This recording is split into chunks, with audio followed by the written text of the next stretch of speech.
വീണ്ടും ഒരു വർഷക്കാലം അവസാന ഭാഗം. രചന കർണൻ സൂര്യപുത്രൻ. അവതരണം ഷാഹുൽ മലയിൽ. എഡിറ്റിംഗ് ഫൈസൽ സിയ നൂഞ്ഞേരി. ഒരു വൈകുന്നേരം ഗ്രൗണ്ടിൽ ഫുട്ബോൾ കളിക്കായിരുന്നു ജിതിനെ, യാസിറും മറ്റുള്ളവരും. കുറേ ദിവസം കളിക്കാത്തതുകൊണ്ടാണെന്ന് തോന്നുന്നു, ഭയങ്കര ക്ഷീണം. പന്തിന് പിന്നാലെയുള്ള ഓട്ടം നിർത്തി കാൽമുട്ടുകളിൽ പിടിച്ചുകൊണ്ട് യാസിർ കിതച്ചു. നീ കളിക്കാതിരിക്കുന്നതിനേടാ നല്ല, സെൽഫ് ഗോൾ അടിക്കുന്ന തെണ്ടി, ജിതിൻ അരിശത്തോടെ വിളിച്ചു പറഞ്ഞു. അതെന്റെ കുറ്റമല്ല, നീ ഇത്രയും നേരം അവരുടെ ടീമിലല്ലായിരുന്നോ? സുനീഷിന് പകരം നീ ഇവിടെ ഗോളിന്ന് ഞാൻ ഓർത്തില്ല. നിന്നോട് 100 വട്ടം പറഞ്ഞല്ലോ അടിക്കല്ലേന്ന്. അത് ബോളായിട്ട് വരുമ്പോൾ ഞാൻ ആരെയും ശ്രദ്ധിക്കില്ല. ഗോൾ അടിക്കുമ്പോൾ തടയാനല്ലേ ഗോളി. നിന്റെ കയ്യിൽ നിന്ന് മാങ്ങ പറിക്കാൻ പോയിരുന്നോ? ഒന്ന് പോയി കളിക്കണം. 2 ബൈക്ക് അങ്ങോട്ട് വന്നു. ഒന്നിൽ നൗഷാദാണ്, മറ്റേതിൽ ആമിറയുടെ രണ്ടാമത്തെ ഏട്ടൻ ഷാഹിദാണെന്ന് മനസ്സിലായതോടെ ജിതിന്റെ ഉള്ളു വിറച്ച്. ഇനി എന്തെങ്കിലും പ്രശ്നമായോ? ഏയ്, അതിന് വഴിയില്ല. കുറച്ചും കൂടി ആമിറ മെസ്സേജ് അയച്ചിരുന്നു. എന്താടാ രണ്ടാളും വഴക്കൂടുന്നത്? നൗഷാദ് ബൈക്ക് സ്റ്റാൻഡിലിട്ട്. എൻ്റെ പൊന്നു നൗഷാദിക്ക, ഞാൻ ആ ടീമിൽ മര്യാദ കളിച്ചുകൊണ്ടിരുന്ന. സുനീഷിൻ്റെ അച്ഛൻ ഫോൺ ചെയ്തപ്പോൾ അവൻ പോയി. ഇവിടെ ഈ മരം കൊണ്ടൊഴികെ ബാക്കിയൊക്കെ കൊച്ചു പിള്ളേരായതുകൊണ്ട് സങ്കടം തോന്നി ഞാൻ ഇവിടെ കൂടെ ചേർന്നു. എന്നിട്ട് അവൻ സെൽഫ് ഗോൾ അടിച്ചേക്കുന്നു. അപ്പോൾ കളിക്കാൻ ഒരാൾ കുറവാണല്ലേ? എന്നാലേ ഞാൻ കൊണ്ടുവന്നിട്ടുണ്ട്. ഇത് നമ്മുടെ യൂസുഫ് ഖാൻ്റെ മോനാ, ഷാഹിദ്. ഞങ്ങൾക്കറിയാം, കണ്ടിട്ടുണ്ട്. യാസിർ ഷാഹിദിന് ഷേക്ക് ഹാൻഡ് നൽകി. ഒന്ന് മടിച്ച ശേഷം ജിതിനും. ഇന്ന് ലീവാണോ? ജിതിൻ ചോദിച്ചു. ഷാഹിദ് കടയിൽ പോയിട്ടില്ലെന്ന് ആമിർ അവനോട് പറഞ്ഞിരുന്നു. പക്ഷേ അത് ഇവിടെ കാണിക്കാൻ പറ്റില്ലല്ലോ. അത് വീട്ടിലിരുന്ന് ബോറടിച്ചു, അവിടെ ആരെയും അറിയില്ലല്ലോ. അപ്പോഴാണ് നൗഷാദ് പറഞ്ഞ് വൈകിട്ട് ഇവിടെ കളിക്കാറുണ്ടെന്ന്. പണ്ട് താമസിച്ചിരുന്നത് ഞാൻ ടർഫിൽ പോയി കളിക്കാറുണ്ടായിരുന്നു. ഇപ്പോൾ കുറേ അതൊക്കെ മുടങ്ങി. ഇവിടെ എല്ലാ ദിവസവും കളിക്കാറുണ്ട്, എപ്പോൾ വേണേലും വരാം. ആ കാണുന്ന നമ്മുടെ ക്ലബ്ബ്, ഒരു മെമ്പർഷിപ്പ് എടുത്തോ. പുതിയ ആളുകളെ ഉൾപ്പെടുത്താൻ പ്രയാസമാണ്, എന്നാലും ഞാൻ ശ്രമിക്കാം. യാസിർ താടി ചൊറിഞ്ഞു. എന്നെ കൊണ്ട് വെറുതെ പറയിപ്പിക്കരുത്, ഒരോഞ്ഞ ക്ലബ്ബ്, നൗഷാദ് പൂച്ചിച്ച്. നീയൊക്കെ അതിൻ്റെ അകത്താദ്യം ഒന്ന് വൃത്തിയാക്ക്, നിറയെ എലിയും പാറ്റയൊക്കെയാ. ഷാഹിദേ, നീ ഇവരുടെ കൂടെ കളിക്ക്, എനിക്ക് വേറെ പോകാനുണ്ട്. അയാൾ ബൈക്ക് സ്റ്റാർട്ട് ചെയ്തു. പിന്നെ യാസിറിനെ നോക്കി. നിനക്ക് പണിയൊക്കെ ഉണ്ടോടാ? ആ, അത്യാവശ്യം. ഞാനേറ്റൊരു പണിയുണ്ട്, ചെയ്യാമോ? എനിക്ക് സമയമില്ലാത്തോണ്ടാ. നിങ്ങൾക്ക് ഇവനോട് ദേഷ്യമില്ലേക്കാ? ജിതിൻ ചോദിച്ചു. എന്തിന്? അല്ല, നിങ്ങൾക്ക് കിട്ടേണ്ട വർക്ക് കുറച്ചെങ്കിലും ഇവൻ ചെയ്യുന്നുണ്ടല്ലോ, അതിന്. നൗഷാദും ചിരിച്ച്. എന്നും എൻ്റെ കീഴിൽ നിൽക്കാനൊന്നല്ല നിന്നെ ഇവനൊക്കെ ഞാൻ പണി പഠിപ്പിച്ച്. അവൻ പണിയെടുക്കട്ടടാ, എനിക്കുള്ള പടച്ചം കൊണ്ട് തരും. ശിഷ്യം നന്നാവുന്ന കണ്ടാൽ ആശാന അഭിമാനം ഉണ്ടാകാൻ പാടുള്ളൂ. ഇനി എൻ്റെ വയസ്സാങ്കാലത്ത് 10 രൂപ ആണെങ്കിൽ ഇവൻ്റെ മുന്നിൽ മടിയില്ലാതെ കൈ നീട്ടാലോ. അവർ സംസാരിക്കുന്നൊന്നും മറ്റുള്ളവർ ശ്രദ്ധിക്കുന്നുണ്ടായിരുന്നില്ല. ഒരുത്തൻ്റെ കിക്ക് ഗോൾ പോസ്റ്റ്. നിങ്ങളെന്ത് മൊണ്ണകളാടാ? ഒരു കൗമാരക്കാരൻ നടുവിനെ കയ്യും ദേഷ്യത്തോടെ ജിതിനെയും യാസറിനെയും നോക്കി. ഒന്ന് പറഞ്ഞിട്ട് മാറിയെന്നൂടെ? 2 ഗോളായി, പോത്തുപോലെ വളർന്നിട്ട് ബോധമല്ല. നിങ്ങളായി നിങ്ങളുടെ വാടായി, ഞാൻ പോടും. നൗഷാദ് ബൈക്ക് മുന്നോട്ടെടുത്തു. ഊരിപ്പിന്റെ അഹങ്കാരം കണ്ടില്ലേ? എടുത്ത് പുഴയിലിട്ടാലോ? യാസിർ ആ കുട്ടിയെ നോക്കി കണ്ണുരുട്ടി. പിന്നെ ജിതിനെ നോക്കി. ഇപ്പൊ സമാധാനായി. ഇനി ടീം തോറ്റാ നീയും കാരണക്കാരനാണല്ലോ. അതെ, എല്ലാവരും ഇങ്ങോട്ട് ശ്രദ്ധിച്ചേ. ഇത് ഷാഹിദ്. ഇനി സമയം കിട്ടുമ്പോഴേക്കേ ഇവരുണ്ടാവും നമ്മുടെ കൂടെ കളിക്കാൻ. ഓരോരുത്തരെയും പരിചയപ്പെടുത്തി കൊടുത്തു. അതിനുശേഷം കളി തുടർന്നു. എന്നിട്ട് വേറെന്താ ഇക്ക പറഞ്ഞേ? അന്ന് രാത്രി ഫോൺ ചെയ്തപ്പോൾ ആമിർ ആകാംക്ഷയോടെ ചോദിച്ചു. കളി കഴിഞ്ഞ് പുഴക്കരയിൽ നിന്ന് കുറച്ചു നേരം ഞാനും അവനും യാസിറും സംസാരിച്ചു. ആള് പാവാണല്ലോ. നീ പറയുന്ന കേട്ടപ്പോൾ ഞാൻ കരുതി മുരടനാണെന്ന്. നിങ്ങളുടെ കുട്ടിക്കാലം മുതലുള്ള കാര്യങ്ങളൊക്കെ പറഞ്ഞു. പഠിക്കുമ്പോൾ അവനൊരു പ്രേമുണ്ടായിരുന്നു, തേപ്പ് കിട്ടിയതല്ല. ഇന്ന് പരിചയപ്പെട്ടപ്പോഴേക്ക് എത്ര കടുത്തോ? ആമിർക്ക് ആശ്ചര്യമായി. ഞങ്ങൾ ആണുങ്ങൾ അങ്ങനെയാടി, പെണ്ണുങ്ങൾക്കല്ലേ 10 വർഷം കൂടെ ഉണ്ടായാലും വിശ്വസിക്കാൻ കഴിയാത്ത. എന്നിട്ട് ഞാനെല്ലാം ചിത്തയോട് തുറന്നു പറഞ്ഞില്ലേ? അത് നിനക്ക് എന്നോട് ലവ് ആയതുകൊണ്ടല്ലേ? അതും ശരിയാ. എൻ്റെ ആമിക്കുട്ടി മറ്റു പെൺപിള്ളേരെ പോലെയല്ല. പോരെ? സുഖിപ്പിക്കാതെ ബാക്കി പറ മനുഷ്യ. വേറെന്താ? ആ, മറ്റേക്ക് മുനീറിനെ കുറിച്ച് സംസാരിച്ചു. പുള്ളിയുടെ ഭാര്യ മരിച്ചും മറ്റൊക്കെ. അതൊക്കെ കഴിഞ്ഞ് പോകാൻ നേരം നിന്റെ വീട്ടിലേക്ക് ഞങ്ങൾ ക്ഷണിച്ചിട്ടുണ്ട്. എന്നെ കുറിച്ചൊന്നും പറഞ്ഞില്ലേ? ആ, നിന്നെ എനിക്ക് കെട്ടിച്ചേരാന്ന് പറഞ്ഞു. സീരിയസ് ആയിട്ട് ഒരു കാര്യം ചോദിക്കുമ്പോഴോ ഓഞ്ഞ തമാശ. ഞാൻ ഫോൺ വെക്കുക. ഏയ്, ചൂടാവില്ലേ? നിന്നെക്കുറിച്ച് പ്രത്യേകിച്ചൊന്നും പറഞ്ഞില്ലടി. അനിയത്തി എൻ്റെ ബസ്സിൽ ആ കോളേജിൽ പോകുന്നത് വരുന്നെന്ന് അവനറിയാം. അവർക്ക് രാവിലെ നേരത്തെ പോയതുകൊണ്ടാണ് നിന്നെ ബസ്സിൽ വിടുന്നതെന്ന് പറഞ്ഞു. കുഞ്ഞിക്കെ കൊണ്ട് പെണ്ണെട്ടിക്കാൻ വാപ്പ കുറേ ആയിട്ട് ശ്രമിക്കുന്നു. പക്ഷെ മുനീർക്കയുടെ കാര്യത്തിൽ ഒരു തീരുമാനമാവാതെ വേണ്ടെന്ന് വാശിയില്ല മൂപ്പര്. എടി, അങ്ങേരുടെ ഭാര്യ മരിച്ചിട്ട് കുറേ ആയില്ലേ? എന്നിട്ടെന്താ രണ്ടാമത് കെട്ടാത്ത? ഭാര്യയോട് അത്രയ്ക്ക് സ്നേഹമായിരുന്നോ? സ്നേഹമൊക്കെ ഉണ്ടായിരുന്നു, കേട്ടാത്ത അതുകൊണ്ടൊന്നല്ലെന്ന് തോന്നുന്നു. ഇക്കാക്ക് കുറേ ഫ്രണ്ട്സ് ഉണ്ട്, എപ്പോഴും അവരുടെ കൂടെയാണ്. പിന്നെ മൂപ്പരുടെ സ്വഭാവത്തിന് പെണ്ണ് കെട്ടാതിരിക്കുന്നേ നല്ല. പെട്ടെന്ന് ദേഷ്യം വരും. അപ്പം എങ്ങനെ പ്രതികരിക്കാമെന്ന് അറിയില്ല. എന്തൊക്കെയോ പോലീസ് കേസൊക്കെ ഉണ്ടായിരുന്നു.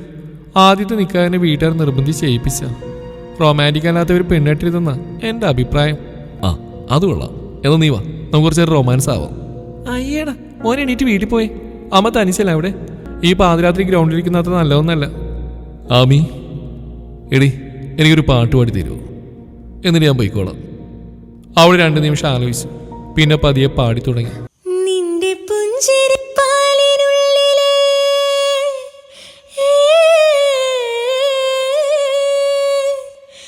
നിന്റെ പുഞ്ചിരിപ്പാലിനുള്ളിലെ പഞ്ചസാരയാവാ, നിന്റെ നെഞ്ചിലെ ദഫ്മുട്ടുമായി എന്നും എൻ്റെ ആവാ, ഒപ്പനയ്ക്കു നീ കൂടുവാൻ മൈലാഞ്ചി മുഞ്ചൊന്നു കാണുവാൻ, ഒപ്പനയ്ക്കു നീ കൂടുവാൻ മൈലാഞ്ചി മുഞ്ചൊന്നു കാണുവാൻ, എന്തുമാത്രമെൻ ആഗ്രഹങ്ങളെ മൂടി വെച്ചുവെന്നു എൻ്റെ കൽബിലെ വെണ്ണിലാവു നീ നല്ല പാട്ടുകാരാ, തട്ടമിട്ടു ഞാൻ കാത്തുവെച്ചുരൻ മുല്ലമുട്ടിലൂറും അത്തറൊന്നു വേണ്ടേ, അത്തറൊന്നു വേണ്ടേ എൻ്റെ കൂട്ടുകാരാ, സുൽത്താൻ്റെ ചേലുകാരാ.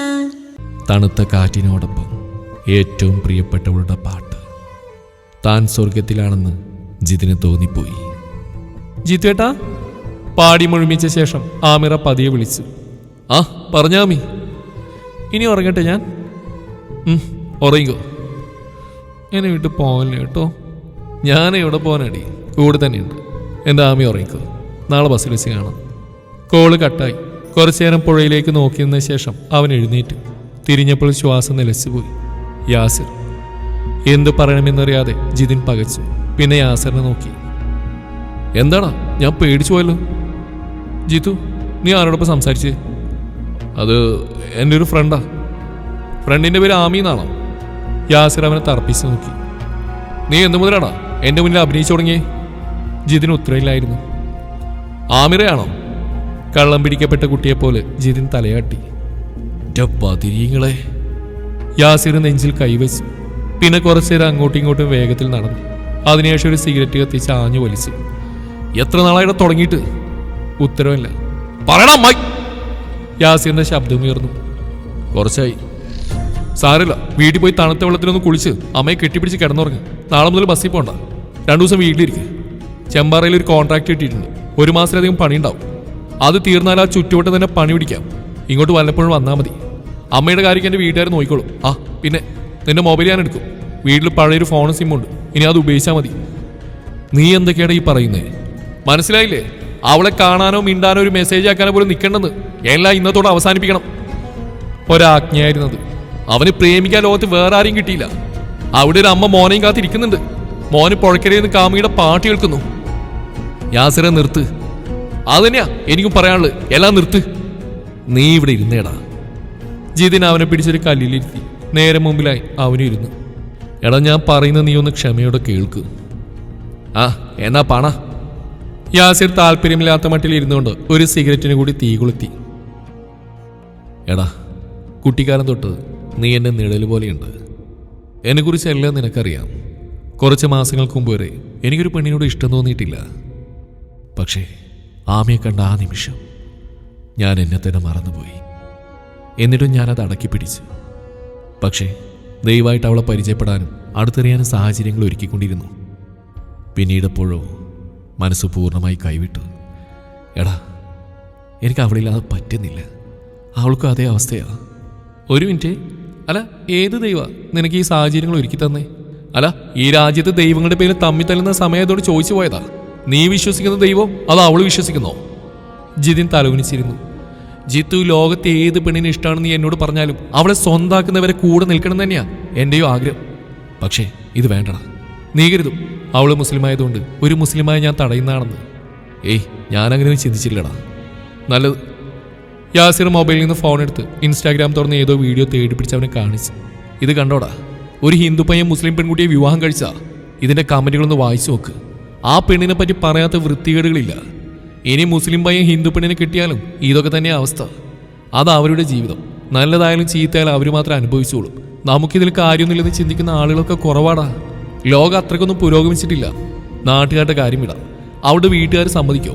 ഇത്രയും കാലം വളർത്തി വലുതാക്കിയ മോളൊരു അന്യമതക്കാരനായിട്ട് ഇഷ്ടത്തിലാണെന്ന് അറിഞ്ഞാൽ അവരുടെ അവസ്ഥ എന്താവും? മറ്റുള്ളവരൊക്കെ പോട്ടെ, ഷാഹിദ് ഇന്നൊരു ദിവസത്തെ പരിചയമുള്ളൂ. അവൻ എന്നേക്കാൾ കൂടുതൽ നിന്നെ ഇഷ്ടപ്പെട്ട് അതിനോട് പറയുകയും ചെയ്തു. ജിതിനെ പോലെ ഒരു ഫ്രണ്ട് ഭാഗ്യം തന്നെയാണെന്ന്. അടുത്ത ഞായറാഴ്ച വീട്ടിൽ ഫുഡ് റെഡിയാക്കും, അങ്ങോട്ട് ചെന്നേക്കണമെന്ന് പോകുമ്പോൾ പോലും ഓർമ്മിപ്പിച്ചു. അവനിതറിഞ്ഞ് എങ്ങനെ പ്രതികരിക്കും? ശരി, അവരെക്കുറിച്ച് ഒന്നും നീ ചിന്തിക്കണ്ട. അമ്മയുടെ മുഖങ്ങളിൽ നീ നെറികേട് കാട്ടും മുമ്പ് ഓർക്കണമായിരുന്നു. റൂബിനെയും സ്വാതിയെയും പോലെ തന്നെയാ അമ്മക്ക് ആമറയും. അതുകൊണ്ടാ തയ്ച്ചത് വാങ്ങാൻ വരുമ്പോൾ അവൾക്ക് അച്ചാറ്, ഉപ്പിലിട്ടോ മറ്റു പലഹാരങ്ങളൊക്കെ പൊതിഞ്ഞു കൊടുക്കുന്നേ. അമ്മ ഇതെങ്ങനെ സഹിക്കോടാ? ജിതിൻ നിറകണ്ണുകളോടെ അവനെ നോക്കി. സ്നേഹിക്കുന്ന ഇത്ര വലിയ തെറ്റാണോടെ യാസറെ? ഒരിക്കലുമില്ല. പക്ഷേ രണ്ടുപേരും ഒരുമിക്കുന്നതിന് ജാതിയും മതവും സാമ്പത്തികവും കുടുംബമഹിമയെല്ലാം നോക്കുന്ന ഒരു നാട്ടില് ഇത് തെറ്റ് തന്നെയാ. കുറച്ചേരം രണ്ടുപേരൊന്നും മിണ്ടിയില്ല. ജിതിന്റെ ഇരിപ്പ് കണ്ടപ്പോൾ യാസറിന് സങ്കടം തോന്നി. എടാ, നിന്നെ വിഷമിപ്പിക്കാൻ പറഞ്ഞല്ല, കൂടുതൽ വിഷമിക്കാതിരിക്കാനാ. ഒരുപാട് ആഗ്രഹിച്ചിട്ട് അവളെ സ്വന്താക്കാൻ പറ്റില്ലെങ്കിൽ നീ തകർന്നു പോവടാ. അതെനിക്ക് സഹിക്കുമോ? ഇപ്പോഴാണെങ്കിൽ കുറച്ച് ദിവസത്തെ വേദന മാത്രമേ ഉണ്ടാവൂ, പിന്നെ മറന്നോളൂ. പറ്റില്ലടാ, വൈകിപ്പോയി, ഒരുപാട് വൈകിപ്പോയി. അതെന്താണ് പോലെ നീ അവൾക്ക് ഗർഭമുണ്ടാക്കിയോ? യാസിർ ചാടി എഴുന്നേറ്റ് ലുങ്കി മടക്കി കുത്തി. ഒരു കാര്യം ഞാൻ പറഞ്ഞേക്കാം, എല്ലാവരുടെയും നല്ലതിനു വേണ്ടിയാ ഇതൊക്കെ നിർത്താൻ ഞാൻ പറയുന്നത്.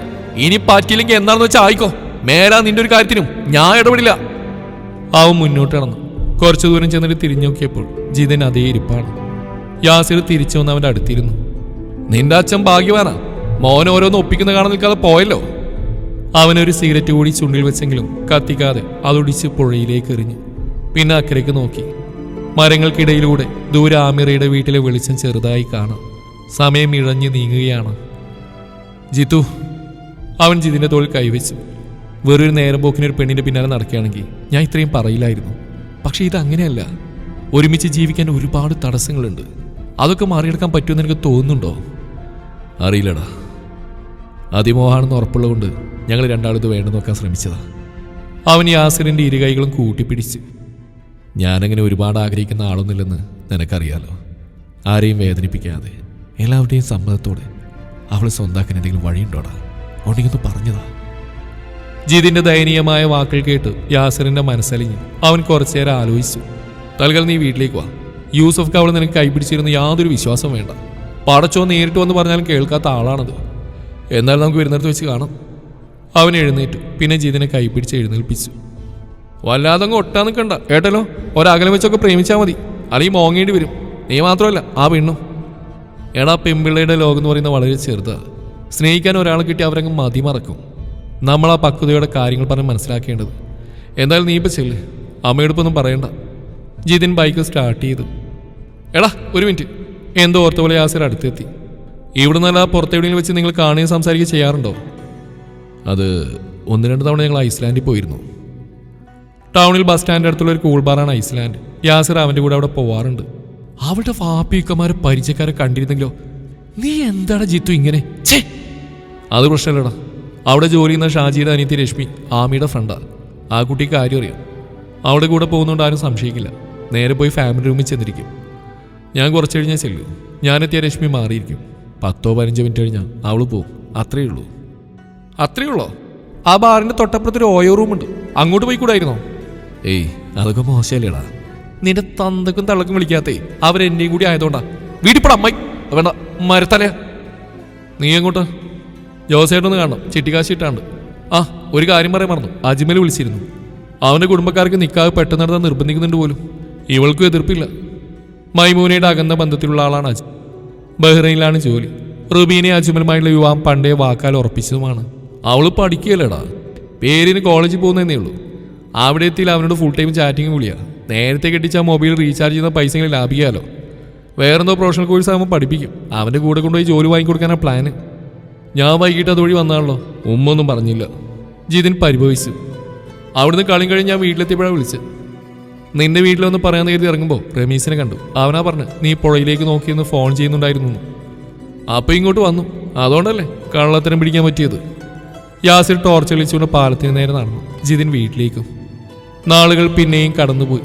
അവരുടെ പ്രണയം കൂടുതൽ ദൃഢമാവുകയായിരുന്നു. യാസിറിനൊഴികെ വേറെ ആർക്കും ഒന്നും അറിയില്ല. അറിയാതിരിക്കാൻ അവർ പരമാവധി ശ്രദ്ധിച്ചു.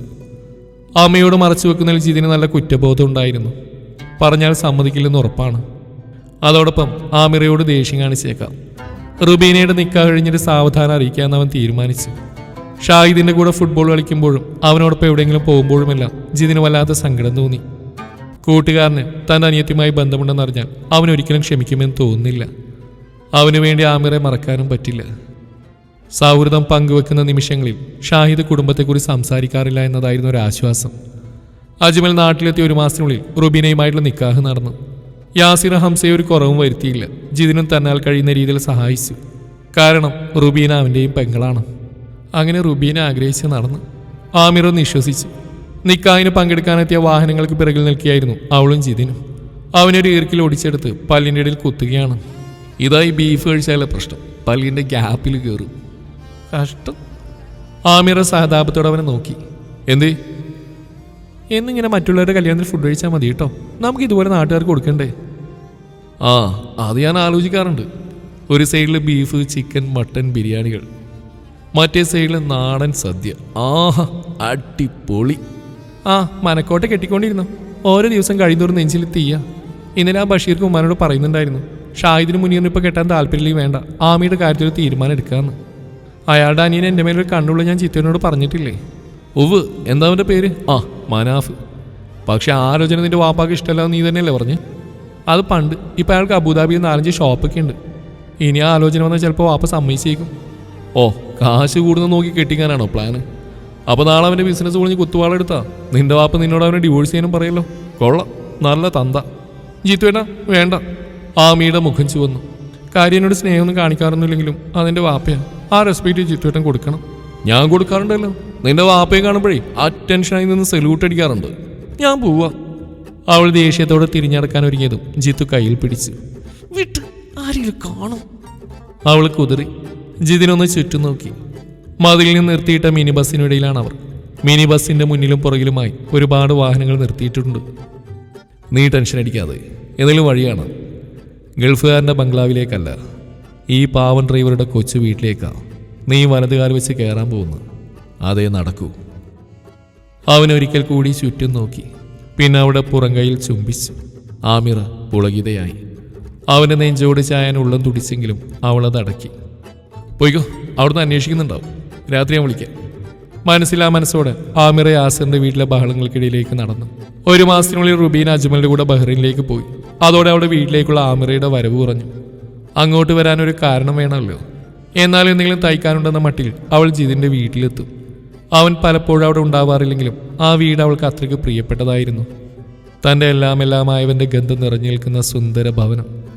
അവരുടെ ബന്ധം ഇഷ്ടമില്ലെങ്കിലും യാസിറെല്ലാം കണ്ടില്ലെന്ന് അടിച്ചു തുടങ്ങി. ഉപദേശിച്ചാലോ ശാസിച്ചാലോ അവരിതിൽ നിന്ന് പിന്മാറില്ലെന്ന് യാസിറിനറിയാം. വരുന്നിടത്ത് വെച്ച് കാണുകയല്ലാതെ വേറെ വഴിയില്ല. പക്ഷേ ഇതൊരിക്കലും ശുഭമായി അവസാനിക്കില്ലെന്ന് അവൻ്റെ മനസ്സ് പറഞ്ഞുകൊണ്ടിരുന്നു. ഒരു ദിവസം രാത്രി നാട്ടിലേക്കുള്ള ലാസ്റ്റ് ട്രിപ്പ് മടുപ്പോടെ ഡ്രൈവ് ചെയ്യുകയായിരുന്നു ജിതിൻ. അന്ന് ആമിറ കോളേജിൽ വന്നിട്ടില്ല. അയച്ച മെസ്സേജുകൾക്കൊന്നും റിപ്ലൈ ഇല്ല. സമാധാനം കിട്ടാത്തതുകൊണ്ട് വിളിച്ചു നോക്കി. ഫോൺ സ്വിച്ച്ഡ് ഓഫ് ആണ്. അവൾക്ക് എന്ത് പറ്റിയെന്ന് ഓർത്ത് ഉരുകിയായിരുന്നു രാവിലെ മുതൽ ഈ നേരം വരെ. നാട്ടിലെത്തി സ്വാതിയെ ഫോൺ ചെയ്ത് ആമിറയെക്കുറിച്ച് അന്വേഷിക്കുന്നതാണ് നല്ലതെന്ന് അവന് തോന്നി. ക്ലാസ് തീരാൻ വൈകുന്നതിനാൽ സ്വാതി അവളുടെ അച്ഛൻ പവിത്രൻ്റെ കൂടെയാണ് ഇപ്പോൾ വീട്ടിലേക്ക് വരുന്നത്. നാട്ടിലെ കവരയിലെത്താൻ 3 സ്റ്റോപ്പ് മാത്രം ബാക്കിയുള്ളപ്പോൾ ഒരു കാറ് പുറകിൽ നിന്ന് ചീറിപ്പാഞ്ഞു വന്ന് ബസ്സിന് മുന്നിൽ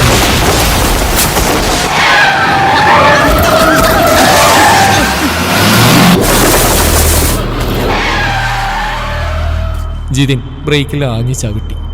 യാത്രക്കാരിൽ ചിലരുടെ തലയിടിച്ചു. കണ്ടക്ടർ ബാബുവിന് മുകളിലെ കമ്പിയിൽ പിടികിട്ടിയില്ല. അയാൾ വീണുപോയി. കാറിൽ നിന്ന് മുനീറും വേറെ 3-4 പേര് ഇറങ്ങുന്നത് കണ്ടപ്പോഴേ ജിതിന് കാര്യം മനസ്സിലായി. എല്ലാവരും എല്ലാം അറിഞ്ഞു കഴിഞ്ഞു. അതിന്റെ ഫലമായിട്ടാണ് ആമിറയെ ഫോണിൽ കിട്ടാത്തതും ഇപ്പോൾ ഇവർ വന്നത്. നീ ഒന്ന് താഴെ ഇറങ്ങിക്കേ, മുനീർ ആജ്ഞാപിച്ചു. എന്നും വരട്ടെ എന്നുറച്ച് ജിതിൻ ഡോറിൽ താഴേക്ക് ചാടിയിറങ്ങി. നിനക്കെന്റെ പെങ്ങളെ തന്നെ വളക്കണം, അലടാ നായ. കൈവീശി ആഞ്ഞൊരടി. ജിതിൻ റൂട്ടിലേക്ക് വീണു. പിന്നെ നെഞ്ചിലൊരു ചവിട്ടി. ബാബുവും ബസ്സിലെ ക്ലീനർ സുതി ഇടപെടാൻ ശ്രമിച്ചെങ്കിലും മുനീറിന്റെ കൂടെ വന്നവർ തടഞ്ഞു. അവരുടെ ശരീരഭാഷയും മുഖഭാവം കണ്ടിട്ടാവണം യാത്രക്കാരെ ഇടപെടാൻ മടിച്ചു. പെണ്ണിയേസാ, അവനെ രക്ഷിക്കാൻ വന്നാൽ വരുന്നവനും കിട്ടും. ഒരുത്തൻ കൈ ചൂണ്ടി. മുനീർ ആ റോഡിലിട്ട് ജിതിനെ തള്ളിച്ചതച്ചു. പക്ഷേ അവനൊരടി പോലും തടയാനോ തിരിച്ചടിക്കാനോ ശ്രമിച്ചില്ല. ആമിറയെ അവർ ഉപദ്രവിച്ചിട്ടുണ്ടാവുമെന്നായിരുന്നു ആ സമയത്ത് അവന്റെ ചിന്ത. മതിക, ഇനി അടിച്ചവൻ ചത്തു. കൂടെ വന്നവരിൽ ഒരാൾ മുനിയറിനെ പിടിച്ചു മാറ്റി. ഇനിയെങ്ങാൻ അവിടെ പുറകെ നീ നടന്ന തന്തയുടെ അസ്ഥി തറക്കടുത്ത് നിനക്കൊന്നൊരുക്കും ഞാൻ. മുനീർ ചെയ്യൂന്ന് പറഞ്ഞാൽ ചെയ്യും. എടാ എടാ.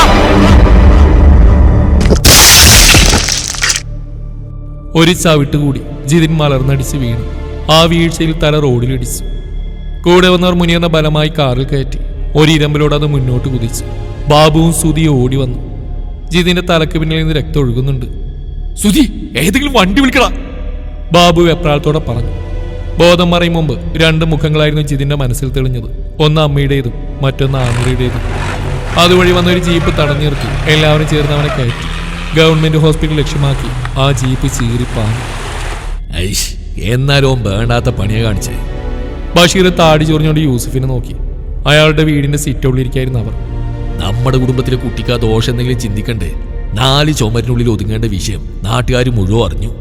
ഓന്റെ സ്ഥാനത്ത് ആരായാലും അങ്ങനെയല്ലേ ചെയ്യൂ ബഷീറേ, യൂസഫ് ന്യായീകരിച്ചു. അതിന് ഇതാണോ ബൈ? എന്റെ ഇക്ക ബസ്സിലെ യാത്രക്കാർ മുഴുവൻ സാക്ഷികളാ. ഡ്യൂട്ടിയിലുണ്ടായിരുന്ന ഡ്രൈവറെ മർദ്ദിച്ച്. നാളെ ഈ റൂട്ടിലെ പ്രൈവറ്റ് ബസ്സുകൾ പണിമുടക്കാം. അറിഞ്ഞെടുത്തോളം ആ ചെക്കിന് കാര്യമുള്ള പരിക്ക് പറ്റിയിട്ടുണ്ട്. ഇനി പത്രത്തിലും ടി വിയിലും വരും. ബഷീർ എഴുന്നേറ്റു. ഇതിനേക്കാൾ വലിയൊരു പ്രശ്നം ഉണ്ടാവാനിടയുണ്ട്. അങ്ങനെ ഒരു വിവരം കിട്ടി. ചെക്കിന് കാര്യമുള്ള രാഷ്ട്രീയമോ മതവിശ്വാസമോ ഒന്നുമില്ലെങ്കിലും കലക്കവെള്ളത്തിൽ മീൻ പിടിക്കാനൊരു ശ്രമം ചിലവർ ആരംഭിച്ചിട്ടുണ്ട്. അടികൊണ്ട് ആശുപത്രി കിടക്കുന്ന ഒരു ഹിന്ദു പയ്യനാ. തല്ലിയതിന്റെ കാരണം ഒരു മുസ്ലിം പെൺകുട്ടിയെ പ്രേമിച്ച്. കാലഘട്ടം മോശമാണെന്ന് ഞാൻ പറയാത്ത നിക്കാക്ക് അറിയാലോ. അയാൾ പറയുന്നത് ശരിയാണെന്ന് യൂസഫിന് അറിയാം. കാര്യങ്ങൾ കൈവിട്ടു പോവുകയാണ്. ഇതിനെല്ലാം കാരണക്കാരിയായ ആമിറയെ കൊല്ലാൻ പോലും അയാൾക്ക് തോന്നി. മുനീർ എവിടെയാ? ഓനോന്റെ ചെങ്ങായിന്റെ വീട്ടിലുണ്ട്. നാളെ പോലീസ് സ്റ്റേഷനിൽ ഹാജരാവും. അതിലൊന്നും എനിക്ക് ടെൻഷനില്ല. DYSP തോമസ് ചെറിയാൻ ഞമ്മളാളാ. കേസൊക്കെ മൂപ്പര് നോക്കും. പക്ഷെ ചീത്തപ്പേര് അത് പോകൂലല്ലോ. ഇപ്പൊ ഈ പൊല്ലാപ്പോ. ഇക്ക ബേജാറാവണ്ട. ഞാൻ ഇവിടുത്തെ മെമ്പർ സദാശിവനോട് സംസാരിച്ചിട്ടുണ്ട്. നാളെ എല്ലാവരെയും വിളിച്ചൊരു മീറ്റിംഗ് എന്ന് വെച്ചാ ആ ചെക്കിന് വേണ്ടപ്പെട്ടവരും പിന്നെ ഞമ്മളെ സൈഡിൽ നിന്ന് ആരെങ്കിലും. ഇക്ക എന്തായാലും വരണ്ട. ഷാഹിദിനെ വിട്ടാ മതി. എന്തെങ്കിലും പ്രശ്നമാകുമോ ബഷീറേ? ഇത് അവരുടെ നാടാ. ഞാൻ വന്നിട്ട് 1.5 വർഷമായതേ ഉള്ളൂ. യൂസഫ് ആദിയോട് ചോദിച്ചു. എന്ത് പ്രശ്നം താങ്കൾ പറയുന്നത്? ഈ നാട് ഒരുത്തന്നെ തന്തയുടെ വകയല്ല. ഓൻ കാണിച്ച തെണ്ടിത്തരത്തിന് കണക്കിന് കൊടുത്തു. ബാക്കിയെങ്കിൽ ചെയ്ത സ്ഥലവും സാഹചര്യവും തെറ്റിപ്പോയി. വേറെ എവിടുന്നെങ്കിലും ഒറ്റക്ക് കിട്ടുമ്പോൾ 4 എണ്ണം പൊട്ടിച്ചാൽ മതിയായിരുന്നു. ഇത് പറഞ്ഞു തീർത്തിട്ടില്ലെങ്കിൽ കേരളം മൊത്തം അറിയും. മുനീറിന്റെ പഴയ കേസൊക്കെ കുത്തിപ്പൊക്കും. പിന്നെ നമുക്ക് ഒന്നും ചെയ്യാൻ കഴിഞ്ഞൊന്നും വരില്ല. പിന്നെ ഇവിടെ നമ്മുടെ ആൾക്കാർ ഒരുപാടുണ്ടല്ലോ. ആരൊക്കെ സപ്പോർട്ട് ചെയ്യുന്ന എനിക്കൊരു ഊഹമുണ്ട്. ബാക്കി നോക്കാം. യൂസഫ് പതിയെ തലയാട്ടി. മെമ്പർ സദാശിവന്റെ വീട്ടുമുറ്റത്ത് ഒരുപാട് ആളുകൾ ഉണ്ടായിരുന്നു. യാസിറിന്റെയും ഹംസയുടെയും നടുവിൽ സുജാത ഇരിക്കുന്നുണ്ട്. കരഞ്ഞു കലങ്ങിയ കണ്ണുകളും അലസമായി പാറിപ്പറക്കുന്ന മുടിയും. ഹോസ്പിറ്റലിൽ ജിതിന്റെ അടുത്ത് പ്രാർത്ഥനയോടെ ഇരിക്കുകയായിരുന്ന അവരെ ഹംസയാണ് നിർബന്ധിച്ച് ഇങ്ങോട്ട് കൊണ്ടുവന്ന്. ഒരു പ്രണയബന്ധം ഇവിടെ 2 മതവിഭാഗങ്ങൾക്കിടയിൽ ചേരിതിരിവ് സൃഷ്ടിക്കുകയാണെന്ന് അയാൾക്ക് മനസ്സിലായതാണ് കാരണം. നൌഷാദും കൂടെയുണ്ട്. അവിടെ എതിർഭാഗത്ത് ഷാഹിദും ബഷീറും അവരുടെ ആൾക്കാരും പിന്നെ കാണികളായി കുറെ പേരും. അപ്പൊ ഞാൻ പറഞ്ഞു വന്നത് ഇത്രയേ ഉള്ളൂ. സദാശിവനൊന്ന് മുരടനിക്കിയ ശേഷം സംസാരം തുടർന്നു. എല്ലാ മതക്കാരും സമാധാനത്തോടെയും സ്നേഹത്തോടെയും കഴിയുന്ന ഒരു നാടാണിത്. ഒരു നിസ്സാര പ്രശ്നത്തിന്റെ പേരിൽ അത് നശിപ്പിക്കരുത്. പറയുന്നത്ര സ്നേഹമൊന്നും ഇവിടെയില്ല. ഓട്ടോ ഡ്രൈവറായ മധു പുച്ഛത്തോടെ ചിരിച്ചു. കഴിഞ്ഞ ഉത്സവത്തിനൊരു ഫ്ലെക്സ് ബോർഡ് വീടിന് മുമ്പിൽ വെച്ചെന്ന് പറഞ്ഞ് പുകിലുണ്ടാക്കിയ ചിലര് ഈ നാട്ടിലുണ്ട്. മധു, നീ ആ ഖദീജുമ്മയാണ് ഉദ്ദേശിച്ചെന്ന് മനസ്സിലായി. എടാ, അവർക്ക് ഇത്രയും പ്രായമായി, നടക്കാനും കഴിയില്ല. വീടിന്റെ ഉമ്മർത്തിൽ നിന്ന് റോഡിലൂടെ പോകുന്നവരോടും വരുന്നവരോടും സംസാരിക്കുന്ന അവർക്ക് ആകെയുള്ള ആശ്വാസം. അവിടെ ബോർഡ് കിട്ടി മറിച്ചപ്പോൾ ദേഷ്യപ്പെട്ടു. അത് നിന്നോട് മാത്രമല്ല, പള്ളി ഉറൂസിന്റെ ബോർഡ് വെച്ചാലും ചീത്ത വിളിച്ചിട്ടുണ്ട്. നിന്റെ അമ്മയേക്കാൾ പ്രായമുള്ള ഒരു സ്ത്രീയല്ലേടാ, അതെങ്കിലും ഓർക്കണ്ടേ? അമ്പലത്തിലെ ഊട്ടുപുര പണിയാൻ വേണ്ടി സംഭാവന എന്നവരുടെ കൂട്ടത്തിൽ ഖദീജമ്മയുടെ മോൻ ഷാഫി ഉണ്ടായിരുന്നു. നീ മറന്നാണോ? അതോ കുത്തിത്തിരിപ്പുണ്ടാക്കാനുള്ള പ്ലാനായിട്ട് വന്നപ്പോൾ മനഃപൂർവ്വം വിട്ടതോ? നിങ്ങൾക്കല്ലെങ്കിലും ചായ്വ് അങ്ങോട്ടാന്ന് എനിക്കറിയാം. എനിക്ക് എങ്ങോട്ടൊരു ചായ്വില്ല. നാട്ടിലൊരു പ്രശ്നം ഉണ്ടാവരുത്. ഇപ്പൊ പുകയുന്ന ഇവിടെ നിർത്തണം. അത് കത്താൻ തുടങ്ങിയ നാട് നശിക്കും. അല്ല, പ്രശ്നം ഉണ്ടാക്കിയവരെ കുറിച്ച് നിങ്ങൾ മിണ്ടാത്ത എന്താ? പേടിയാണോ? ടിപ്പർ ഡ്രൈവർ ദിനേശൻ ചോദിച്ചു. ഒരുത്തനെ തല്ലിക്കൊല്ലാനാക്കിയിട്ട് ഉളുപ്പില്ലാതെ കോംപ്രമൈസിന് വന്നിരിക്കുന്നു. തിരിച്ചെല്ലാം അറിയാനിട്ടല്ല. എന്നാ വാടാ തല്ല്. ബഷീറിന്റെ കൂട്ടരാൻ മഹമ്മൂദ് ചാടി എഴുന്നേറ്റു. ഞങ്ങളെ പെൺകുട്ടിയെ പറഞ്ഞ് മയക്കെടുത്ത് അങ്ങോട്ട് കൊണ്ടുപോകാൻ നോക്കിയാ കയ്യും കെട്ടി നോക്കിക്കുന്ന എഴുതിയോ? ഇതെല്ലാവർക്കും ഒരു വാണിങ്ങാ. യാസിന്റെ ശബ്ദം ഒരു ഗർജനം പോലെ മുഴങ്ങി. നീയൊക്കെ പ്രശ്നം തീർക്കാനാണോ അതോ ഉണ്ടാക്കാനാണോ വന്നേ? ഇതിൽ ബാധിക്കപ്പെട്ട ഒരു അമ്മ ഇവിടെ ഇരിക്കുന്നുണ്ട്. അത് ഓർമ്മ വേണം. മക്കളെ മര്യാദക്ക് വളർത്തില്ലെങ്കിൽ ഇതൊക്കെ അനുഭവിക്കേണ്ടി വരും. മോനോട് ഇനിയെങ്കിലും നോക്കിയും കണ്ടും ജീവിക്കാൻ പറ, ഇല്ലെങ്കിൽ ഇപ്പൊ കിട്ടിയ പോലെ ഒന്നും ആയിരിക്കില്ല. ബഷീറിന്റെ അടുത്തിരുന്ന് നാട്ടുകാരനെ അഫ്സൽ പറയുന്ന കേട്ടപ്പോൾ യാസിർ എഴുന്നേറ്റ് അയാളുടെ അടുത്തെത്തി. നീ ഒന്ന് ഒലത്തും. എന്താ? അഫ്സൽ അമ്പരപ്പടവനെ നോക്കി. കുട്ടിക്കാലം മുതൽ കാണുന്ന ഞാൻ നിങ്ങളെ ഇന്ന് വരെ അഫ്സലിക്കാന്നേ വിളിച്ചിട്ടുള്ളൂ. പക്ഷെ 2 കുടുംബങ്ങൾ തമ്മിലുള്ള പ്രശ്നം കുത്തിയിളക്കി വലുതാക്കാൻ വന്നുകൊണ്ട് പറയാ നീ കുറെ ഓലത്തും. നീ ഇത് പറയൂടാ, അവറ്റകളുടെ അടുക്കള നിറങ്ങിയ നിന്റെ ഗുണം. യാസിർ തല്ലാൻ കൈവീശെങ്കിലും അവൻ പ്രതികരിക്കുമെന്ന് പ്രതീക്ഷിച്ചിരുന്ന നൗഷാദ് ഓടിച്ചെന്ന് പിടിച്ചു മാറ്റി. അതേടാ, ഈ ഇരിക്കുന്ന എന്റെ അമ്മ തന്നെയാ. അതിനൊരു കുറച്ചിലെന്ന് വരെ തോന്നിയിട്ടില്ല, ഇനി തോന്നിയില്ല. സദാശിവേട്ടനോട് ഒരു ബഹുമാനമുള്ളതുകൊണ്ട് മാത്രം ചർച്ചയ്ക്ക് അമ്മയും കൂട്ടി വന്ന്. അപ്പോഴാ നിനക്കൊക്കെ കുത്തിക്കഴപ്പ്. നൗഷാദിന്റെ പിടിപിടിച്ച് യാസിർ മുണ്ട് മടക്കി കുത്തി. ബിസിനസ്സുകാരൻ യൂസഫിന്റെ മോളും ഡ്രൈവർ ജിതിനും ഇഷ്ടത്തിലായി. ഇഷ്ടം എന്ന് വെച്ചാൽ മുടിഞ്ഞ ഇഷ്ടം. 2 ആൾക്കും ഒരുമിച്ച് ജീവിക്കണം എന്നായിരുന്നു ആഗ്രഹം. അന്നേ അവനോട് വേണ്ടാന്ന് പറഞ്ഞ കേട്ടില്ല. അവൻ ഏത് പെണ്ണിനെ വിളിച്ചിറക്കൊണ്ടുവന്നാലും ഞാൻ കൂടെ നിന്ന് കെട്ട് നടത്തി കൊടുക്കുമായിരുന്നു. പക്ഷെ അങ്ങനെ ചെയ്ത് വീട്ടുകാരെ സങ്കടപ്പെടുത്താൻ 2 ആൾക്കും താല്പര്യമില്ലായിരുന്നു. കാര്യങ്ങൾ അറിഞ്ഞ വീട്ടുകാരെ എന്ത് ചെയ്യണം? 2 ആളെയും പറഞ്ഞ് വിലക്കാം, അല്ലെങ്കിൽ ഒരുമിച്ച് ജീവിക്കാൻ വിടാം. പക്ഷെ അവനെ തല്ലാൻ ആരാ അധികാരം കൊടുത്തേ? ഞങ്ങളുടെ പെൺകുട്ടി എന്ന് പറയുന്നത് കേട്ടല്ലോ. ഈ ഞങ്ങളുടെ പെൺകുട്ടി അവൻ പീഡിപ്പിച്ചിട്ടൊന്നുമില്ലല്ലോ. അവൾക്കും ഇഷ്ടമായിരുന്നു. പിന്നെ അവൻ മാത്രം ഇങ്ങനെ തെറ്റുകാരനാവും? പറ. യാസിർ ബഷീറിന് നേരെ തിരിഞ്ഞു. അവന്റെ കണ്ണൊന്ന് നിറഞ്ഞാ എനിക്ക് സഹിക്കില്ല. അവനെയാ തലി കൊല്ലാറാക്കിയത്. അത് ചെയ്ത മുനീർ കൂടെ ഉണ്ടായിരുന്നമാരും ഏത് കൊമ്പത്തും മറ്റേ മോനാലും എവിടെയാ ഒളിച്ചിരിക്കുന്നെന്ന് കണ്ടുപിടിച്ച് വെട്ടി നുറുക്കാൻ എനിക്കൊരു പേടിയില്ല. എന്നിട്ട് അന്തസ്സായി ജയിലിൽ കയറും. പക്ഷേ ഇങ്ങോട്ട് വരുന്നതിന് മുമ്പ് അവൻ ആവശ്യപ്പെട്ട് ഇനി ആർക്കൊരു പ്രശ്നം ഉണ്ടാവരുതെന്നാ. അതുപോലെ ആമ്രയുടെ പേര് അനാവശ്യമായിട്ട് വലിച്ചെറിയതെന്നും. ആൾക്കാർ നിശബ്ദമായി കേട്ടിരിക്കുകയാണ്. ജീതിനൊരു പരാതിയുമില്ല, അതുകൊണ്ട് തന്നെ എല്ലാം ഇവിടെ തീരുന്നു. പക്ഷേ ഇനി ഇതും പറഞ്ഞ ആരെങ്കിലും അവന്റെ നേരെ ചെന്ന ഒരുത്തനും വീട്ടിൽ മനസ്സമ്മതമായിട്ട് കിടന്നുറങ്ങില്ല. പടച്ചോനാണ് സത്യം. നിങ്ങളോടും കൂടിയാ. ബലേബേഷ്, കൊള്ളാം, നിന്റെ അഭിനയം കൊള്ളാം. ദിനേശൻ പതിയെ കൈയടിച്ചു. ജീതിന്റെ കൂടെ നിൽക്കുന്നതായി അഭിനയിച്ച് എത്ര പെട്ടെന്നാ ഒതുക്കി തീർത്ത്. ഇപ്പൊ നിന്റെ ആൾക്കാരെല്ലാം സേഫ്. നീ മിടുക്കനാടാ. യാസിർ പുഞ്ചിരിച്ചു. തന്നെയൊന്നും തിരുത്താൻ പറ്റില്ലെന്നറിയാം. എന്തായാലും ഈ ഒരു സംഭവത്തോട് ഉള്ളിൽ വിഷം വെച്ചിട്ട് പുറമേ ചിരിക്കുന്ന ആളുകൾ ഇവിടെയുണ്ടെന്ന് മനസ്സിലാക്കാൻ പറ്റി. അത് 2 ഭാഗത്തുണ്ടെന്നാണ് ആശ്വാസം. ഇനി മുന്നോട്ട് ജീവിക്കാൻ ഈ തിരിച്ചറിവ് സഹായിക്കും. പിന്നെ ദിനേശേട്ടാ, നിങ്ങൾ വല്ലാതെ അങ്ങ് മനുഷ്യസ്നേഹി ആവില്ലേ? ആ കല്യാണിയമ്മ മരിച്ച് ചെയ്തവരിക്കാൻ കുറച്ച് മാവിന്റെ വിറകിന് വേണ്ടി ക്ലബിലെ പിള്ളേർ നിങ്ങളുടെ വീട്ടിൽ വന്ന് ചോദിച്ചപ്പോ എന്താ പറഞ്ഞ്? 1/2 ലിറ്റർ പെട്രോൾ ഒഴിച്ച് കത്തിക്ക് പെട്ടെന്ന് തീരുമെന്ന് അല്ലേ? പ്രായമായ ഒരു അമ്മയുടെ മൃതദേഹത്തെ അപമാനിച്ച പ്രശ്നമാകുന്നു വന്നപ്പോ മദ്യലഹരിൽ അറിയാതെ വായിൽ നിന്ന് വീണാന്ന് പറഞ്ഞ് തഴി തപ്പിയ മഹാമാനിയ. തന്നെ ഈ മുട്ടനാടുകളെ തമ്മിലടുപ്പിച്ച് ചോരൊടിപ്പിക്കാനുള്ള പരിപാടി ഉണ്ടല്ലോ, ഞാനിവിടെ ഉള്ളപ്പോ നടക്കില്ല. മുനീറിനെ തിരിച്ചടിക്കണമെന്ന് ജിതിനൊരു വാക്ക് മൂളിയ ഞാനത് ചെയ്യും. അതിന് നിങ്ങളുടെ കൊടിയുടെയോ ആവശ്യമില്ല. പറഞ്ഞത് മനസ്സിലായെങ്കിൽ ഒരു ഗ്ലാസ് കട്ടനും കുടിച്ച് പോവാൻ നോക്കും. ഓട്ടോക്ക് വെയിറ്റിംഗ് ചാർജ് കൊടുക്കണ്ട. എല്ലാം ഇവിടെ തീർന്നു. ഇനി ഇതിന്റെ പേരിൽ തമ്മിത്തല്ല് വേണ്ട. ജിതിന് പരാതിയില്ല. അവ ഹോസ്പിറ്റലിൽ വന്ന ശേഷം ഒരുമിച്ചിരുന്ന് ബാക്കിയൊക്കെ തീരുമാനിക്കാം. സദാശിവൻ എഴുന്നേറ്റു. ആളുകളെല്ലാം പിറുപിറുത്തോണ്ട് പിരിഞ്ഞു പോകാൻ തുടങ്ങി. ഷാഹിദ് എഴുന്നേറ്റ് യാസിറിന്റെ കണ്ണുകളിലേക്ക് നോക്കി. കൂടെ നിന്ന് ചതിക്കുകയായിരുന്നു അല്ലേ? പതിഞ്ഞതെങ്കിലും ആ ശബ്ദത്തിനു മുമ്പിൽ യാസിർ തളർന്നുപോയി. എന്റെ തോളി കൈയിട്ട് നടന്നിട്ട് എന്നോട് ഇങ്ങനെ ചെയ്യാൻ നിനക്കും അവനൊക്കെ എങ്ങനെ കഴിഞ്ഞടൂ? എന്റെ പെങ്ങളുടെ സ്ഥാനത്ത് നിന്റെ അനിയത്തിയായിരുന്നെങ്കിൽ ഇതുപോലെ നീ സംസാരിക്കോ? അവനവന് വന്നാലേ ആ വേദന മനസ്സിലാവൂ.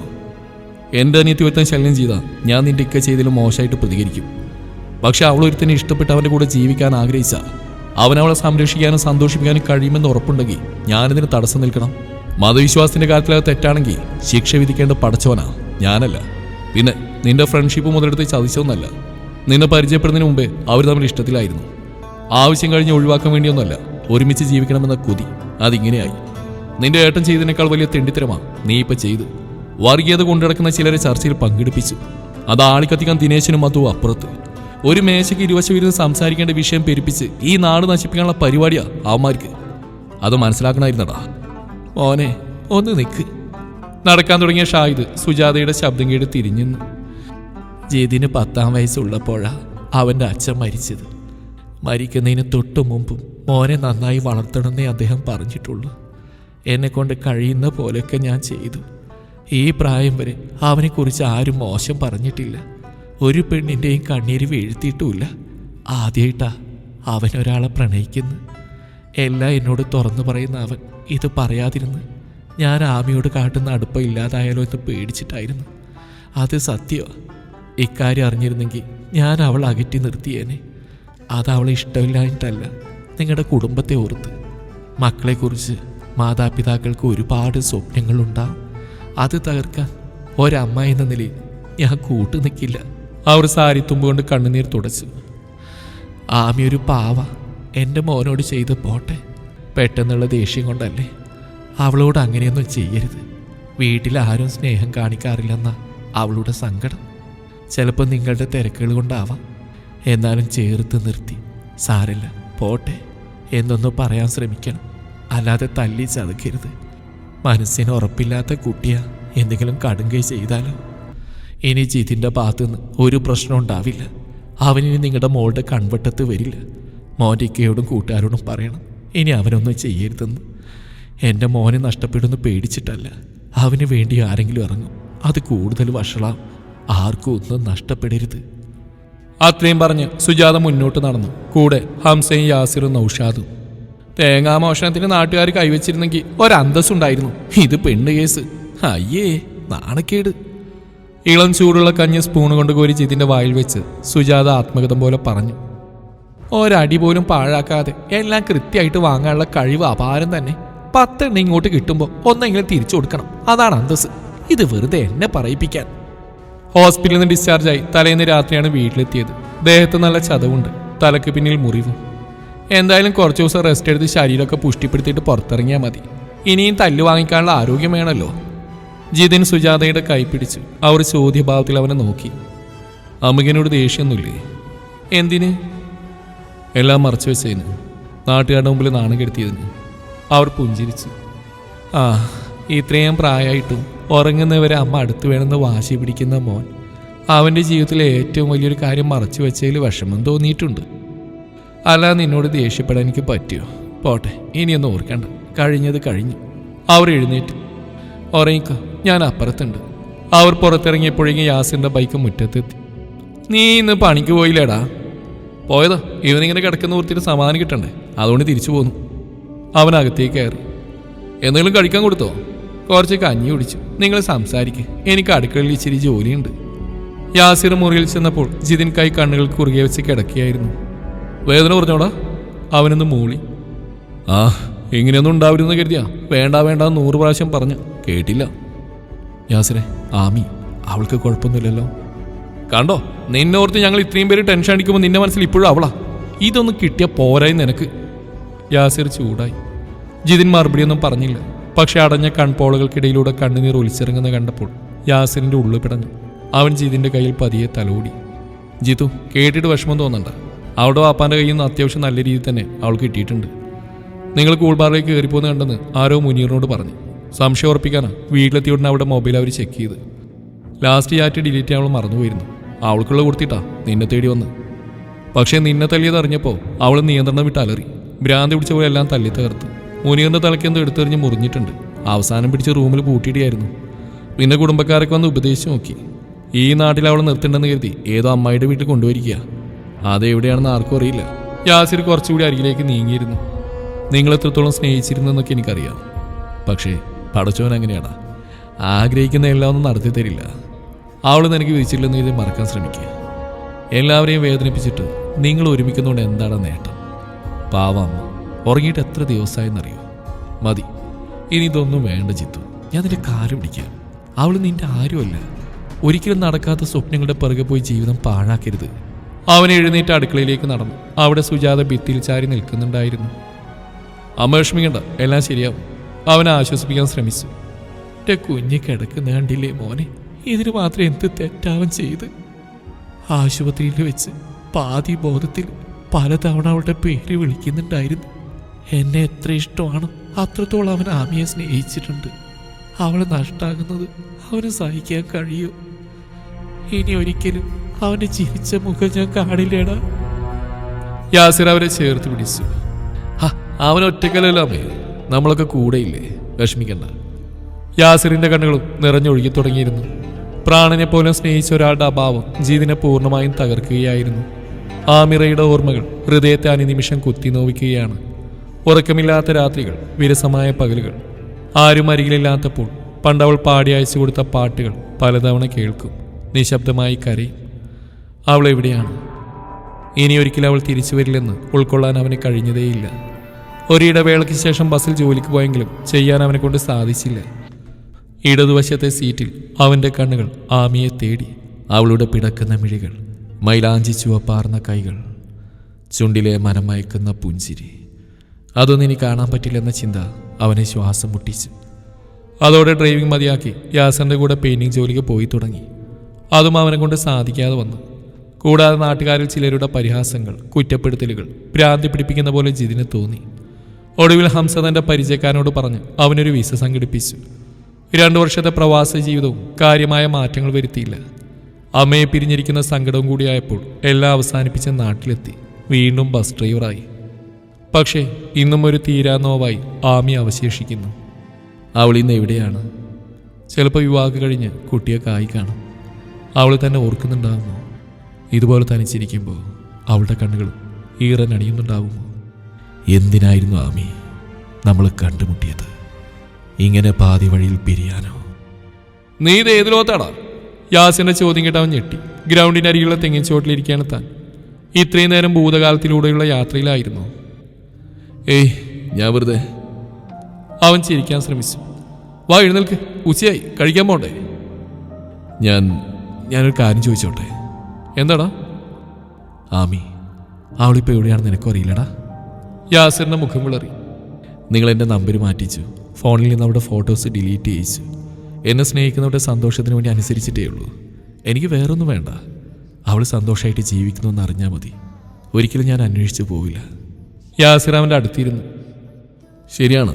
നീ ഗൾഫിൽ പോകുന്നതിന് മുമ്പ് അവളെ കോൺടാക്ട് ചെയ്യാനുള്ള വഴികളെല്ലാം ഞങ്ങൾ അടച്ചിരുന്നു. തിരിച്ചു വരുമ്പോഴേക്കും നീ അവളെ മറക്കുമെന്ന് പ്രതീക്ഷിച്ചു. പക്ഷേ ഇല്ല. അതുകൊണ്ട് മാത്രമാണ് ഞാൻ അവളെക്കുറിച്ച് അന്വേഷിച്ചത്.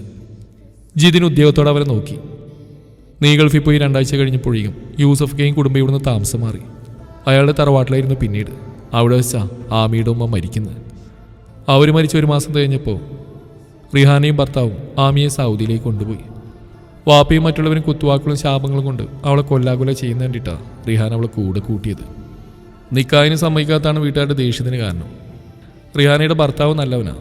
ആമിക്ക് അവിടെ എന്തോ ജോലിയൊക്കെ ശരിയാക്കി. ഇപ്പോഴും സൗദിയിലാണ് അവള്. യാസിർ മൊബൈലെടുത്ത് വാട്സാപ്പ് ഓപ്പൺ ചെയ്തു. കുറച്ച് ദിവസം മുമ്പ് റുബീനെ ഇവിടുന്ന് റിഹാനയുടെ നമ്പർ സംഘടിപ്പിച്ച് വിളിച്ചു. അവൾക്ക് റുബീനോട് ദേഷ്യമൊന്നുമില്ല. കാരണം നിങ്ങളുടെ പ്രണയത്തെക്കുറിച്ച് റുബീനൊക്കെ സ്വാധീനമൊന്നും അറിയില്ലെന്ന് അവൾക്കറിയാം. അതുകൊണ്ട് തന്നെയാണ് ആമിക്ക് ഫോൺ കൊടുത്തു. എന്നിട്ട് ജിതിന്റെ ഹൃദയമിടിപ്പ് വർദ്ധിച്ചു. ഒന്ന് മണിച്ച ശേഷം യാസിർ വോയിസ് മെസ്സേജ് പ്ലേ ചെയ്തു. അവിടെ മഴ പെയ്യാറുണ്ടോ? എന്നെ നീ ഓർക്കാറുണ്ടോ? ഇടവഴിയിൽ മരച്ചോട്ടിൽ മഴ നനഞ്ഞതോർക്കാറുണ്ടോ? ഇടവഴിയിൽ മരച്ചോട്ടിൽ മഴ നനഞ്ഞതോർക്കാറുണ്ടോ? മുല്ലകൾ പൂക്കാറുണ്ടോ? തേന്മാവ് കാണാറുണ്ടോ? നിലാവിൻ്റെ കുളിർച്ചോട്ടിൽ കഥ പറഞ്ഞതോർക്കാറുണ്ടോ? നിലാവിൻ്റെ കുളിർച്ചോട്ടിൽ കഥ പറഞ്ഞതോർക്കാറുണ്ടോ? അവിടെ മഴ പെയ്യാറുണ്ടോ? എന്നെ നീ ഓർക്കാറുണ്ടോ? ഇടവഴിയിൽ മരച്ചോട്ടിൽ മഴ നനഞ്ഞതോർക്കാറുണ്ടോ? തൻ്റെ ആമയുടെ ശബ്ദം. ജിതിൻ്റെ ശരീരം വിറകുണ്ട്. ജിത്തു ഏട്ടാ, ഏട്ടന് സുഖാണോ? ഞാനിപ്പോൾ സൗദിയിൽ ഇത്തയുടെ കൂടെയാ. ഇത്ര പെട്ടെന്ന് പിരിയേണ്ടി വരുമെന്ന് നമ്മൾ പ്രതീക്ഷിച്ചില്ലല്ലേ. ഞാൻ ജീവിതത്തിൽ സന്തോഷിക്കരുതെന്നാവും പടച്ചോൻ്റെ തീരുമാനം. സാരമില്ല, ഞാൻ കാരണം ഏട്ടന് ഒരുപാട് സങ്കടപ്പെടുന്നുണ്ടാവും അറിയാം. ദിവസം എന്നെ ഓർത്ത് കരയുന്നുണ്ടാവുമല്ലേ? ആ മനസ്സെനിക്ക് കാണാം. അമ്മക്ക് യാസിർക്കാകുമില്ല എന്നോട് ദേഷ്യമായിരിക്കും അല്ലേ? അവരേക്ക് എനിക്ക് ഇപ്പോഴും ഒരുപാട് ഇഷ്ടമാണ്. ഏട്ടനെ വിളിച്ചൊരിക്കലെങ്കിലും സോറി പറയാൻ ശ്രമിച്ചതാണ്. പക്ഷേ പറ്റിയില്ല. ഞാനിപ്പോൾ ഓക്കെയാണ് ഏട്ടാ. ഒരാഗ്രഹം പറഞ്ഞോട്ടെ. അടുത്ത മാസം സ്വാതിയുടെ കല്യാണത്തിന് ഞാൻ വരുന്നുണ്ട്. എനിക്ക് ഏട്ടനെ ഒന്ന് കാണണം. ഒരൊറ്റ തവണ മതി. ഇനി സംസാരിച്ച ഞാൻ കരഞ്ഞു പോവും. ഒരു വിതുമ്പലിൽ ആ വോയിസ് മെസ്സേജ് അവസാനിച്ചു. നിനക്ക് തരണമെന്ന് പറഞ്ഞ് ആമി റുബീനയ്ക്ക് ഇന്ന് രാവിലെ അയച്ചു കൊടുത്താ. ഞാൻ മനഃപൂർവ്വം തരാതിരുന്നു. പക്ഷെ നിന്റെ ഈ അവസ്ഥ കണ്ടിട്ടും ഇത് മറച്ചു വെച്ചാൽ എനിക്ക് സമാധാനത്തോടെ ഉറങ്ങാൻ പറ്റില്ലടാ. യാസിറിന്റെ കണ്ണുകൾ നിറഞ്ഞു തുളുമ്പി. അവൾ ഇവിടെ വന്ന് നിന്നെ കണ്ട വീണ്ടും നീ വേദന തിന്നേണ്ടി വരുന്ന ഗതി ചെയ്ത. ഈ വോയിസ് ഞാനിപ്പോഴാണ് കേൾക്കുന്നത്. ലോകത്തിന്റെ 2 ഭാഗങ്ങളിലിരുന്നു ഇങ്ങനെ ഉരുകിത്തീരാൻ വേണ്ടി നിങ്ങൾ എന്തിനാണ് സ്നേഹിച്ച്? ജിതിൻ അവനെ കെട്ടിപ്പിടിച്ച് പൊട്ടിക്കരഞ്ഞു തുടങ്ങി. യാസിർ അവന്റെ മുതുകിൽ പതിയെ തലോടി. ഇനി ഞാൻ നിന്നെ തടയില്ല ജിത്തു. ആള് വരട്ടെ, നിങ്ങൾ സംസാരിക്കുക. എന്നിട്ട് എന്ത് തീരുമാനം വേണമെങ്കിലും എടുത്തോ, ഞാൻ കൂടെയുണ്ട്. ജിതിൻ മറുപടിയൊന്നും പറഞ്ഞില്ല. അവന്റെ കണ്ണുനീര് വീണ് യാസിറിന്റെ നെഞ്ച് പൊള്ളുന്നുണ്ടായിരുന്നു. എപ്പോ പെയ്യാൻ തുടങ്ങിയ മഴ നാശം. ജിതിൻ ആകാശത്തേക്ക് നോക്കി സ്വയം പറഞ്ഞു. പിന്നെ ഫോണെടുത്ത് യാസിനെ വിളിച്ചു. ജിത്തു, നീ എത്തിയോ? ഇല്ലടാ, പഞ്ചായത്ത് പടി ബസ് സ്റ്റോപ്പിൽ കയറിക്കുവാ. ഭയങ്കര മഴ. ഇവിടെ അങ്ങനെ തന്നെയാടാ, പന്തിൽ വെള്ളം കയറുന്നുണ്ട്. ഞങ്ങൾ ചാലുവിട്ടി മാറ്റുവാ. മറ്റന്നാൾ സ്വാതിയുടെ വിവാഹമാണ്. വീട്ടിൽ സൗകര്യം കുറവായതുകൊണ്ടും മഴ കനത്തുകൊണ്ടും ടൗണിലെ ഓഡിറ്റോറിയത്തിൽ വെച്ചാണ് നടത്തുന്നത്. നാളെ രാത്രി അയൽക്കാർക്കും മറ്റ് വേണ്ടപ്പെട്ടവർക്കും മാത്രമായി വീട്ടിൽ ചെറിയൊരു ഫംഗ്ഷൻ. അതിൻ്റെ ഒരുക്കത്തിലാണ് അവർ. ഓഡിറ്റോറിയത്തിൽ ചെന്ന് പൈസ കൊടുക്കാൻ പവിത്രം പറയുന്നതിനനുസരിച്ച് പോയി വരുന്ന വഴിയാണ് മഴ കാരണം ജിതിൻ ബസ് സ്റ്റോപ്പിൽ കയറി നിന്ന്. യാസേ, അവിടെ ആളുകളൊക്കെ ഉണ്ടോ? ആടാ, നമ്മുടെ നൗഷാദിക്കും ശ്രീജേഷുണ്ട്. വീടിനകത്ത് ഫൈനൽ പെൻഡിങ് ടച്ചപ്പ് വർക്ക്. പിന്നെ മമ്മാലിക്ക സദാശിവേട്ട്. വേറെ ആരാ? പവിയേട്ടന് 3-4 ബന്ധുക്കൾ. ഉമ്മ, വാപ്പ, അമ്മ. റുബീനക്ക് വരണമെന്ന് ആഗ്രഹം ഉണ്ടായിരുന്നു. അവസാന നിമിഷ ലീവ് ക്യാൻസലായത്. ഇങ്ങത്താ, ഞാൻ സംസാരിച്ചോളാം. സ്വാതി ഫോൺ തട്ടിപ്പറിക്കുന്നതിന്റെ ശബ്ദം ജിതിൻ കേട്ടു. എടി, കഴിഞ്ഞ ഫോൺ കുത്തി വെച്ചേണേ, ഞാൻ വീട്ടിൽ പോയിട്ട് വരാം. യാസിർ വിളിച്ചു പറയുന്നുണ്ട്. ഹലോ, ജിത്തേട്ടൻ ആരും ഇവിടെ ഉണ്ടോന്ന് അറിയണ്ടേ? സ്വാതി കുസൃതി ചിരിയോടെ ചോദിച്ചു. ഏയ്, അങ്ങനെയൊന്നുമില്ലടി, ഞാൻ വെറുതെ. ഉരുളണ്ട, ആമി ഇവിടെ ഉണ്ട്. അവളും വാപ്പയും ഷാദിക്ക് 7 മണിയായപ്പോൾ ലാൻഡ് ചെയ്തു. ഇക്കയും വാപ്പയും എൻ്റെ അച്ഛൻ്റെ കൂടെ അവരുടെ വീട്ടിൽ നിന്ന് സംസാരിക്കാം. പെട്ടെന്ന് വന്ന് ഒറ്റയ്ക്ക് കിട്ടും. പിന്നെ ഇതിനൊക്കെ എനിക്ക് കൂലി വേണം കേട്ടോ. തന്നേക്കാമേ. എന്തായാലും നാളെ കഴിയാൻ നിന്നെ അടുത്ത് കെട്ടിക്കൊണ്ടുപോയില്ലേ? അതുവരെ സഹിച്ചാൽ മതിയല്ലോ. അയ്യടാ മോനെ, നിങ്ങളുടെ കല്യാണത്തിന് ഞാൻ എന്തായാലും വരും. അന്ന് എനിക്ക് റുബീനൊക്കെ സ്പെഷ്യൽ ചെലവ് ചെയ്യണം. ഞാൻ അവളോട് സംസാരിക്കുന്ന അവളുടെ വാപ്പയൊക്കെ കണ്ടാലേ നിന്റെ കെട്ടിന് മുമ്പ് എൻ്റെ ശവടക്ക് നടക്കും. അതിനല്ലേ വേഗം വരാൻ പറഞ്ഞ്. ഞാനും യാസിക്കൊക്കെ ഉണ്ടല്ലോ, ധൈര്യമായിട്ട് വാ മോനെ. അവളെന്ത് ചെയ്യുക? ജീവിതത്തിൻ്റെ അമ്മയും അവൾ കുഴലപ്പം തയ്യാറാക്കുക. ഇവിടെ എത്തിയിട്ട് വിളി, ഞാൻ അവൾ നൈസായിട്ട് പുറകിലേക്ക് കൊണ്ടുവരാം. കോള് കട്ടായി. ഇന്ന് ആമിറ വരുമെന്ന് അറിഞ്ഞോടെ 2 ദിവസമായിട്ട് ജിതിന് ഉറങ്ങാൻ പോലും പറ്റിയിട്ടില്ല. അത്രയ്ക്ക് കൊതിയോടെ കാത്തിരിക്കുകയായിരുന്നു. അപ്പോഴാണ് വൈകുന്നേരം പവിത്രനെ അവനെ ടൗണിലേക്ക് പറഞ്ഞയച്ച്. ഫോൺ പോക്കറ്റിലിട്ട് റെയിൻകോട്ടും ഹെൽമെറ്റും ധരിച്ച് മഴ വകവെക്കാതെ അവൻ ബൈക്ക് മുന്നോട്ടെടുത്തു. ഇത്രയും നാളത്തെ ഇടവേളയ്ക്ക് ശേഷം താൻ ആമിയെ കാണാൻ പോകുന്നു. എന്താണ് അവളോട് സംസാരിക്കേണ്ടത് അറിയില്ല. ഒരു നോക്ക് കണ്ടാൽ മതി, ഒരു നോക്ക് കണ്ടാൽ മതി ഇതുവരെ അനുഭവിച്ച ഹൃദയവേദന മുഴുവൻ മാറാൻ. അവൻ ബൈക്കിൻ്റെ വേഗം കൂട്ടി. ഏകദേശം 2 കിലോമീറ്റർ ചെന്നതേയുള്ളൂ. പോക്കറ്റിൽ നിന്ന് മൊബൈൽ വൈബ്രേറ്റ് ചെയ്തു. ഒരു കടയുടെ മുന്നിലേക്ക് ബൈക്ക് നിർത്തി വരാന്തയിലേക്ക് ഓടിക്കയറി അവൻ ഫോൺ എടുത്തു. യാസിറിന്റെ നമ്പർ. എന്താടാ? ഇത് ഞാനാ. സ്വാതി കരയുകയാണ്. എന്തു പറ്റി മോളെ? ജിതിൻ പരിഭ്രാന്തിയോടെ ചോദിച്ചു.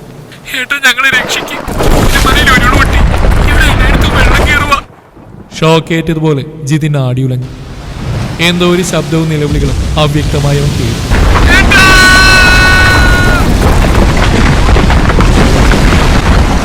സ്വാതിയുടെ അലറിക്കരച്ച്. പിന്നെ കോൾ കട്ടായി. ഇത് സ്വപ്നമാണോ യാഥാർത്ഥ്യമാണോ എന്നറിയാതെ ജിതിൻ പകച്ചു. പ്രകൃതി ദുരന്തങ്ങളുടെ വാർത്തകൾ ടിവിയിലും പത്രത്തിലും കണ്ടിട്ടുണ്ട്. ഇതാ തൻ്റെ നാട്ടിലും സംഭവിച്ചിരിക്കുന്നു. അവൻ ബൈക്കിലേക്ക് ചാടിക്കയറി. മഴ പെയ്ത് കുതിർന്ന റോഡിൽ പലതവണ ബൈക്ക് തെന്നിയെങ്കിലും അതൊന്നും കാര്യമാക്കാതെ അവൻ മുന്നോട്ട് കുതിച്ചു. എന്താണ് സംഭവിച്ചതെന്നറിയാൻ സുജാതയ്ക്ക് ഏതാനും മിനിറ്റുകൾ വേണ്ടി വന്നു.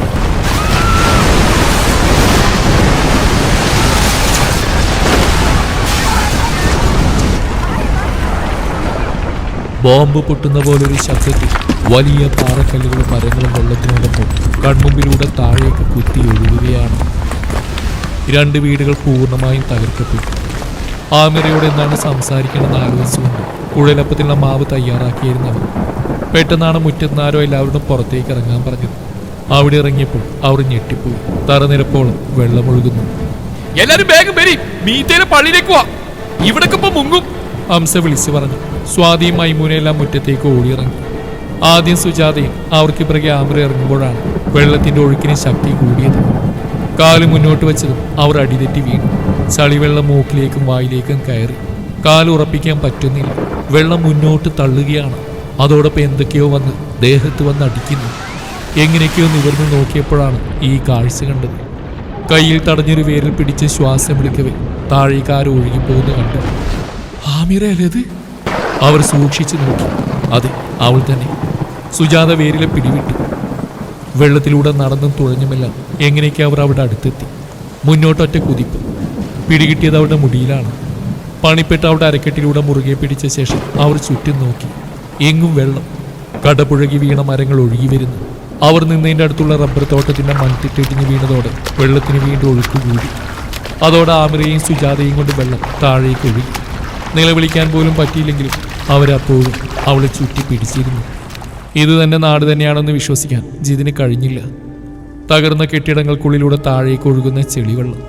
എങ്ങും മണ്ണും ചെളിയും പാറക്കല്ലുകളും. ബൈക്ക് നിലത്തിട്ട് അവനങ്ങോട്ട് ഓടി. ആമിറയുടെയും സ്വാതിയുടെയും എല്ലാം വീടിന്റെ പകുതി വരെ മണ്ണും ചളിയും വീണ് മൂടിയിരിക്കുകയാണ്. താഴെപ്പോഴും ശാന്തമായി ഒഴുകുന്ന പുഴക്ക് 10 ഇരട്ടി വീതി വെച്ചതുപോലെ. ഫയർഫോഴ്സിന്റെ വാഹനങ്ങളുടെ സൈറൺ പുറകിൽ നിന്ന് കേട്ടു. ജിതിൻ വെള്ളത്തിലേക്ക് എടുത്തു ചാടി നീന്തി. ആദ്യം കയ്യിൽ കിട്ടിയത് ഒരു കൊച്ചു കുഞ്ഞിനെയാണ്. അതിനെയും കൊണ്ട് അവൻ തിരിച്ച് നീന്തി. ആരോ അതിനെ വാങ്ങിയ ശേഷം വീണ്ടും അവൻ വെള്ളത്തിലൂടെ നീന്തി. കുറച്ചകലെ ചളിക്കൂനിൽ പൂണ്ടിരുന്ന ഒരാളെ പിടിച്ച് കരക്കയറ്റിയപ്പോഴാണ് അതിനുമപ്പുറം പാതിയോളം ചളിയിൽ പൊതിഞ്ഞു കിടക്കുന്ന മറ്റൊരാളെ കണ്ടത്. അരക്കെട്ടുകളും കാലുകളും മാത്രമാണ് വെളിയിൽ. അവൻ വളരെ കഷ്ടപ്പെട്ട് വലിച്ച് പുറത്തെടുത്ത് വെള്ളത്തിലിട്ടു. പിന്നെ താങ്ങിയെടുത്ത് നടക്കാൻ തുടങ്ങി. കണങ്കാലിൽ എന്തോ തുളഞ്ഞു കയറി അസഹ്യമായ വേദന അനുഭവപ്പെട്ടെങ്കിലും അവനയാളെ വിട്ടില്ല. ഫയർഫോഴ്സുകാർ എറിഞ്ഞു കൊടുത്ത കയറിൽ പിടിച്ച് നെഞ്ചോളം ചളിയിലൂടെ അവൻ ആ മനുഷ്യന്റെ ഭാരവും ചുവന്ന് മുകളിലേക്ക് കയറി. അതിനിടയിൽ ഒരു തവണ കാലി തന്നെ വീണു. കൂർത്ത കല്ലിൽ നെറ്റി തട്ടി മുറിഞ്ഞു. വീണ്ടും എഴുന്നേറ്റ് മുകളിലെത്തി. അയാളെ നിലത്തേക്ക് കിടത്തിയപ്പോഴാണ് വാഹനങ്ങളുടെ വെളിച്ചത്തിൽ ആ മുഖം ജിതിൻ കാണുന്നത്. യൂസഫ്, ആമിറയുടെ വാപ്പ. അവൻ ചുറ്റും നോക്കി. ബാക്കിയുള്ളവർ എവിടെ? അമ്മ, ഉമ്മ, വാപ്പ, യാസിർ, ആമിറ, സ്വാതി, ശോഭേച്ചി, പവിയേട്ടൻ, എല്ലാവരും എവിടെ? അവൻ വീണ്ടും മുന്നോട്ട് കുതിക്കാനാഞ്ഞപ്പോൾ ഫയർഫോഴ്സുകാരെ തടഞ്ഞു. ഏയ് വേണ്ട, നിങ്ങൾക്ക് മുറിഞ്ഞിട്ടുണ്ട്. സാറേ, എൻ്റെ അമ്മ. അവൻ കുതിരാൻ നോക്കി. നമുക്ക് കണ്ടുപിടിക്കാം, സമാധാനപ്പെട്, ഞങ്ങളൊക്കെ ഇല്ലേ? ആരൊക്കെയോ ചേർന്ന് ജിതിനെ ബലമായി പിടിച്ച് ദൂരേക്ക് കൊണ്ടുപോയി. സർ, കിട്ടുന്നവരേക്ക് മീത്തിലേക്കൊന്നും ചർച്ചിലേക്ക് കൊണ്ടുപോകാനാ പറഞ്ഞു. മൊബൈൽ ഹോസ്പിറ്റൽ യൂണിറ്റുകൾ അവിടേക്ക് പുറപ്പെട്ടിട്ടുണ്ട്. ഒരു പോലീസുകാരൻ ആരോടോ ഫോണിൽ പറയുന്ന ജിതിൻ കേട്ടു. ദേഹത്തിൽ നിന്നും ചളിവെള്ളവും ചോര ഇടകലർന്ന് ഒലിച്ചിറങ്ങി. അസ്പഷ്ടമായി ഒന്ന് ഞെരങ്ങിക്കൊണ്ട് അവൻ കുഴഞ്ഞു വീണു. മോൻ കരയണ്ടാട്ടോ, അമ്മയുടെ കൂടെ. അച്ഛൻ മരിച്ചുപോയി, ഇനി വരില്ല എന്ന തിരിച്ചറിവിന് ശേഷം നിർത്താതെ കരയുന്ന 10 വയസ്സുകാരനെ ചേർത്ത് നിർത്തി ആശ്വസിപ്പിക്കുന്ന അമ്മ. പിന്നെ അങ്ങോട്ട് അവരായിരുന്നു അവൻ്റെ എല്ലാം. ആകെ അറിയാവുന്ന തൊഴിൽ തയ്യലായിരുന്നെങ്കിലും അവരെല്ലാ ജോലികളും ചെയ്യും. മകൻ്റെ മുന്നിൽ വെച്ച് കരയാതിരിക്കാൻ അവർ പരമാവധി ശ്രദ്ധിക്കാറുണ്ട്. പക്ഷേ രാത്രികളിൽ തയ്യൽ മെഷീന് മുകളിൽ മുഖമമർത്തി വിങ്ങിപ്പൊട്ടുന്ന അമ്മയെ മകൻ കാണാറുണ്ട്. അച്ഛൻ പോയ ശേഷം ഞാൻ നിനക്ക് വേണ്ടിയല്ലടാ ജീവിക്കുന്നത്, ഞാനില്ലേ നിനക്ക്? പുഞ്ചിരി തൂകി ചേർത്ത് പിടിക്കുന്ന ആ രൂപം. അമ്മേ, അമ്മേ, അമ്മേ, അമ്മേ. ഉറക്കെ അലറിക്കൊണ്ട് ജിതിൻ കണ്ണൂർന്ന് ചാടി എഴുന്നേറ്റ് ചുറ്റും നോക്കി. ബെഡിൽ കിടക്കുകയാണ് താൻ. ചുറ്റിലും അതുപോലെ ഒരുപാട് ബെഡുകൾ. അതിലൊക്കെ നാട്ടിലുള്ള പലരും കിടക്കുന്നുണ്ട്. അങ്ങോട്ടും ഇങ്ങോട്ടും ഓടി നടക്കുന്ന നഴ്സുമാർ, ഡോക്ടർമാർ, പിന്നെയും ഒരുപാട് പേർ. കാലിലെയും തലയിലെയും മുറിവുകൾ ഡ്രസ്സ് ചെയ്തിട്ടുണ്ട്. അവൻ ബെഡിൽ നിന്ന് താഴെ ഇറങ്ങി. ഏയ് എഴുന്നേൽക്കേണ്ട, കിടന്നോളൂ, സ്റ്റിച്ചുണ്ട്, ഒരു നേഴ്സ് പറഞ്ഞു. അവനത് കാര്യമാക്കാതെ ഡോറിന് നേരെ നടന്നു. ആരൊക്കെ എന്തൊക്കെയോ ചോദിക്കുന്നുണ്ട്. പക്ഷേ അവനതൊന്നും ശ്രദ്ധിച്ചില്ല. പുറത്തിറങ്ങിയപ്പോഴാണ് ചർച്ചിന്റെ ഒരു ഭാഗം താൽക്കാലികമായ ആശുപത്രിയാക്കി മാറ്റിയതാണെന്ന് മനസ്സിലായത്. മുറ്റം നിറയെ ആളുകളുണ്ട്. പോലീസ്, ചാനലുകാർ, ദുരന്ത നിവാരണ സേനാംഗങ്ങൾ, അങ്ങനെ ഒരുപാട് പേർ. ആംബുലൻസുകൾ വരികയും പോവുകയും ചെയ്യുന്നു. പെട്ടെന്നാണ് ആൾക്കൂട്ടത്തിലൂടെ യാസിർ ഓടി വന്നു ജിതിനെ കെട്ടിപ്പിടിച്ച്. ജിത്തു, നിനക്ക് കുഴപ്പമൊന്നുമില്ലടാ? ഇല്ലടാ. എടാ, മറ്റുള്ളവരൊക്കെ എവിടെ? എല്ലാവരും ഇവിടെയൊക്കെ തന്നെയുണ്ട്, നീ പോയി കിടന്നു. പരിക്കുള്ളതല്ലേ, ഞാൻ അങ്ങോട്ട് പോട്ടെ. ആരൊക്കെ കുടുങ്ങി കിടക്കുന്നുണ്ട്. അവനവിടെ നിർത്തിയിട്ട് ഓഫ് റോഡ് ജീപ്പിലേക്ക് കയറാനൊരുങ്ങിയപ്പോൾ ജിതിൻ പറഞ്ഞു. പറയടാ, മറ്റുള്ളവരൊക്കെ എവിടെ? ജിത്തു, അമ്മതേ അതിനുള്ളിലുണ്ട്. യാസിർ ഇടതുവശത്തെ കെട്ടിടത്തിന് നേരെ കൈ ചൂണ്ടി. കാര്യമായ പരിക്കണ്ടി ഇവിടെ നിർത്തിയില്ലല്ലോ, പോയി കണ്ടോ? ആ എടാ, ഇതാണ് നമ്മുടെ ദുരിതാശ്വാസ ക്യാമ്പ്. നിനക്ക് നടക്കാൻ ബുദ്ധിമുട്ടൊന്നുമില്ലെങ്കിലേ പറ്റുന്ന സഹായങ്ങളൊക്കെ ചെയ്യേ. അവൻ വീണ്ടും ജീപ്പിന് നേരെ തിരിഞ്ഞപ്പോൾ ജിതിൻ ബലമായി പിടിച്ചു നിർത്തി. എന്നിട്ട് ഷർട്ടിൽ പിടിച്ച് ഒലച്ചു. യാസറെ, പറയടാ പട്ടി, ഉമ്മയും പാപ്പയും എവിടെ? പോയടാ, അവര് പോയടാ. നമ്മളൊക്കെ വിട്ട് അവര് പോയടാ. യാസിർ നിലത്തേക്ക് മുട്ടുകുത്തിയിരുന്ന് പൊട്ടിക്കരഞ്ഞു.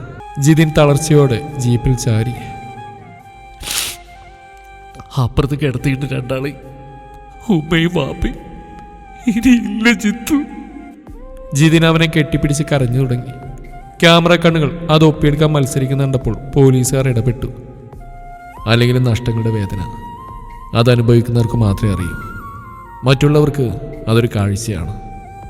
കുറച്ചു നാളേക്ക് സംസാരിക്കാനുള്ള വെറുമൊരു വാർത്ത. കുറച്ചു നേരത്തിന് ശേഷം യാസിർ എഴുന്നേറ്റ് കണ്ണു തുടച്ചു. ഞാൻ പോട്ടടാ, ഒരു ജീവനെങ്കിലും രക്ഷിക്കാൻ പറ്റുമോ നോക്കട്ടെ. മരിച്ചവര് തിരിച്ചു വരില്ലല്ലോ. അവൻ ജീപ്പിലേക്ക് കയറിയപ്പോൾ ജിതിനും കൂടെ കയറി. എടാ, നീ എങ്ങോട്ടാ ഈ മുറിയും വെച്ചോണ്ട്? ഇത്രയും കാലം എല്ലാത്തിനും ഒരുമിച്ചായിരുന്നില്ലേ? ഞാനും വരുന്നു.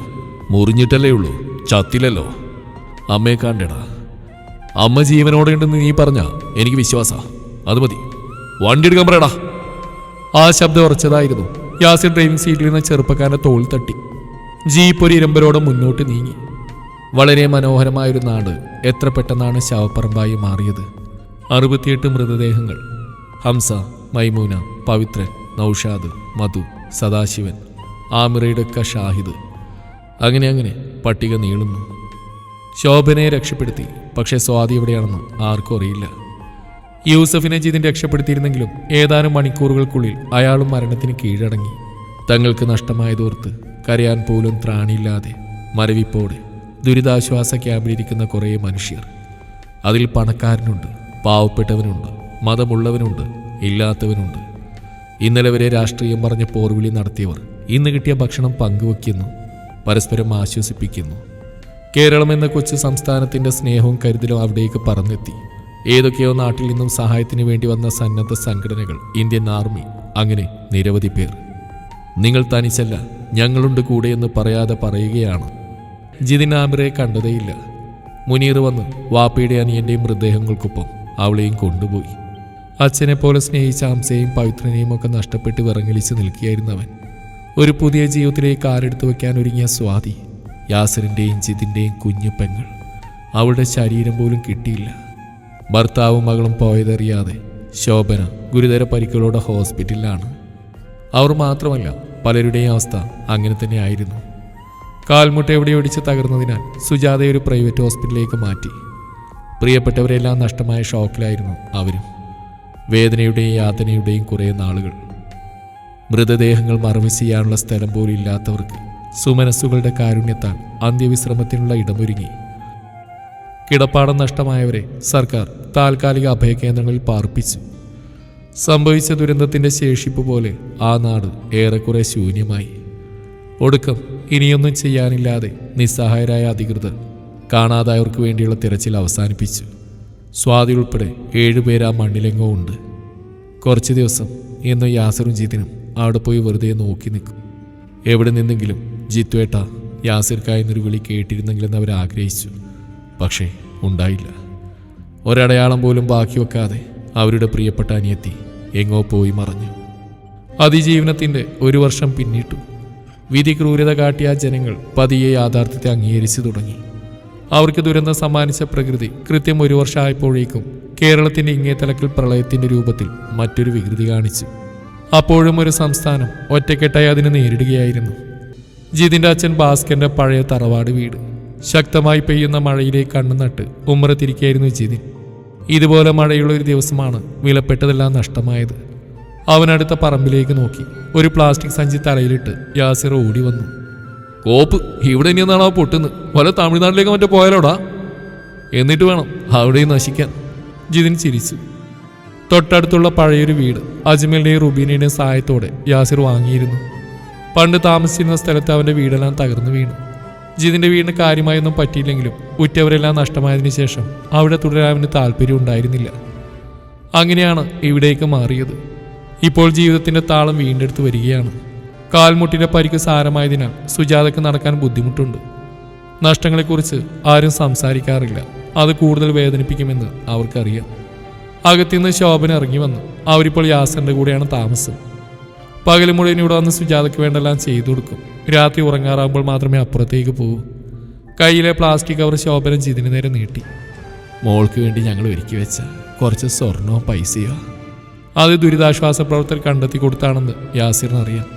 രാത്രികളിൽ അത് നോക്കി കരയുന്ന ശോഭയെ ആശ്വസിപ്പിക്കാൻ അവൻ പാടുപെടാറുണ്ട്. അവളിനി വരില്ല, ഞാനത് ഉൾക്കൊണ്ടല്ലേ പറ്റൂ. തളർന്ന സ്വരത്തിൽ ശോഭ പറഞ്ഞു. ഈ പൈസ ഈ പ്രാവശ്യം വെള്ളപ്പൊക്കത്തിൽ കഷ്ടപ്പെടുന്നവർക്ക് അയച്ചു കൊടുക്കണം. പിന്നെ സ്വർണം, നൗഷാദിൻ്റെ മൂത്തുകുട്ടി വിവാഹപ്രായമായതല്ലേ, അവർക്ക് കൊടുത്തേക്ക്. ടൗണിൽ പണിയെടുത്തുകൊണ്ടിരുന്ന അവന് പവിയായിട്ട് നിർബന്ധിച്ച് വിളിച്ചു കൊണ്ടുവന്നതാ വീടിനകത്തെ ചെറിയ പണികൾ തീർക്കാൻ. അതുകൊണ്ടല്ലേ അവൻ.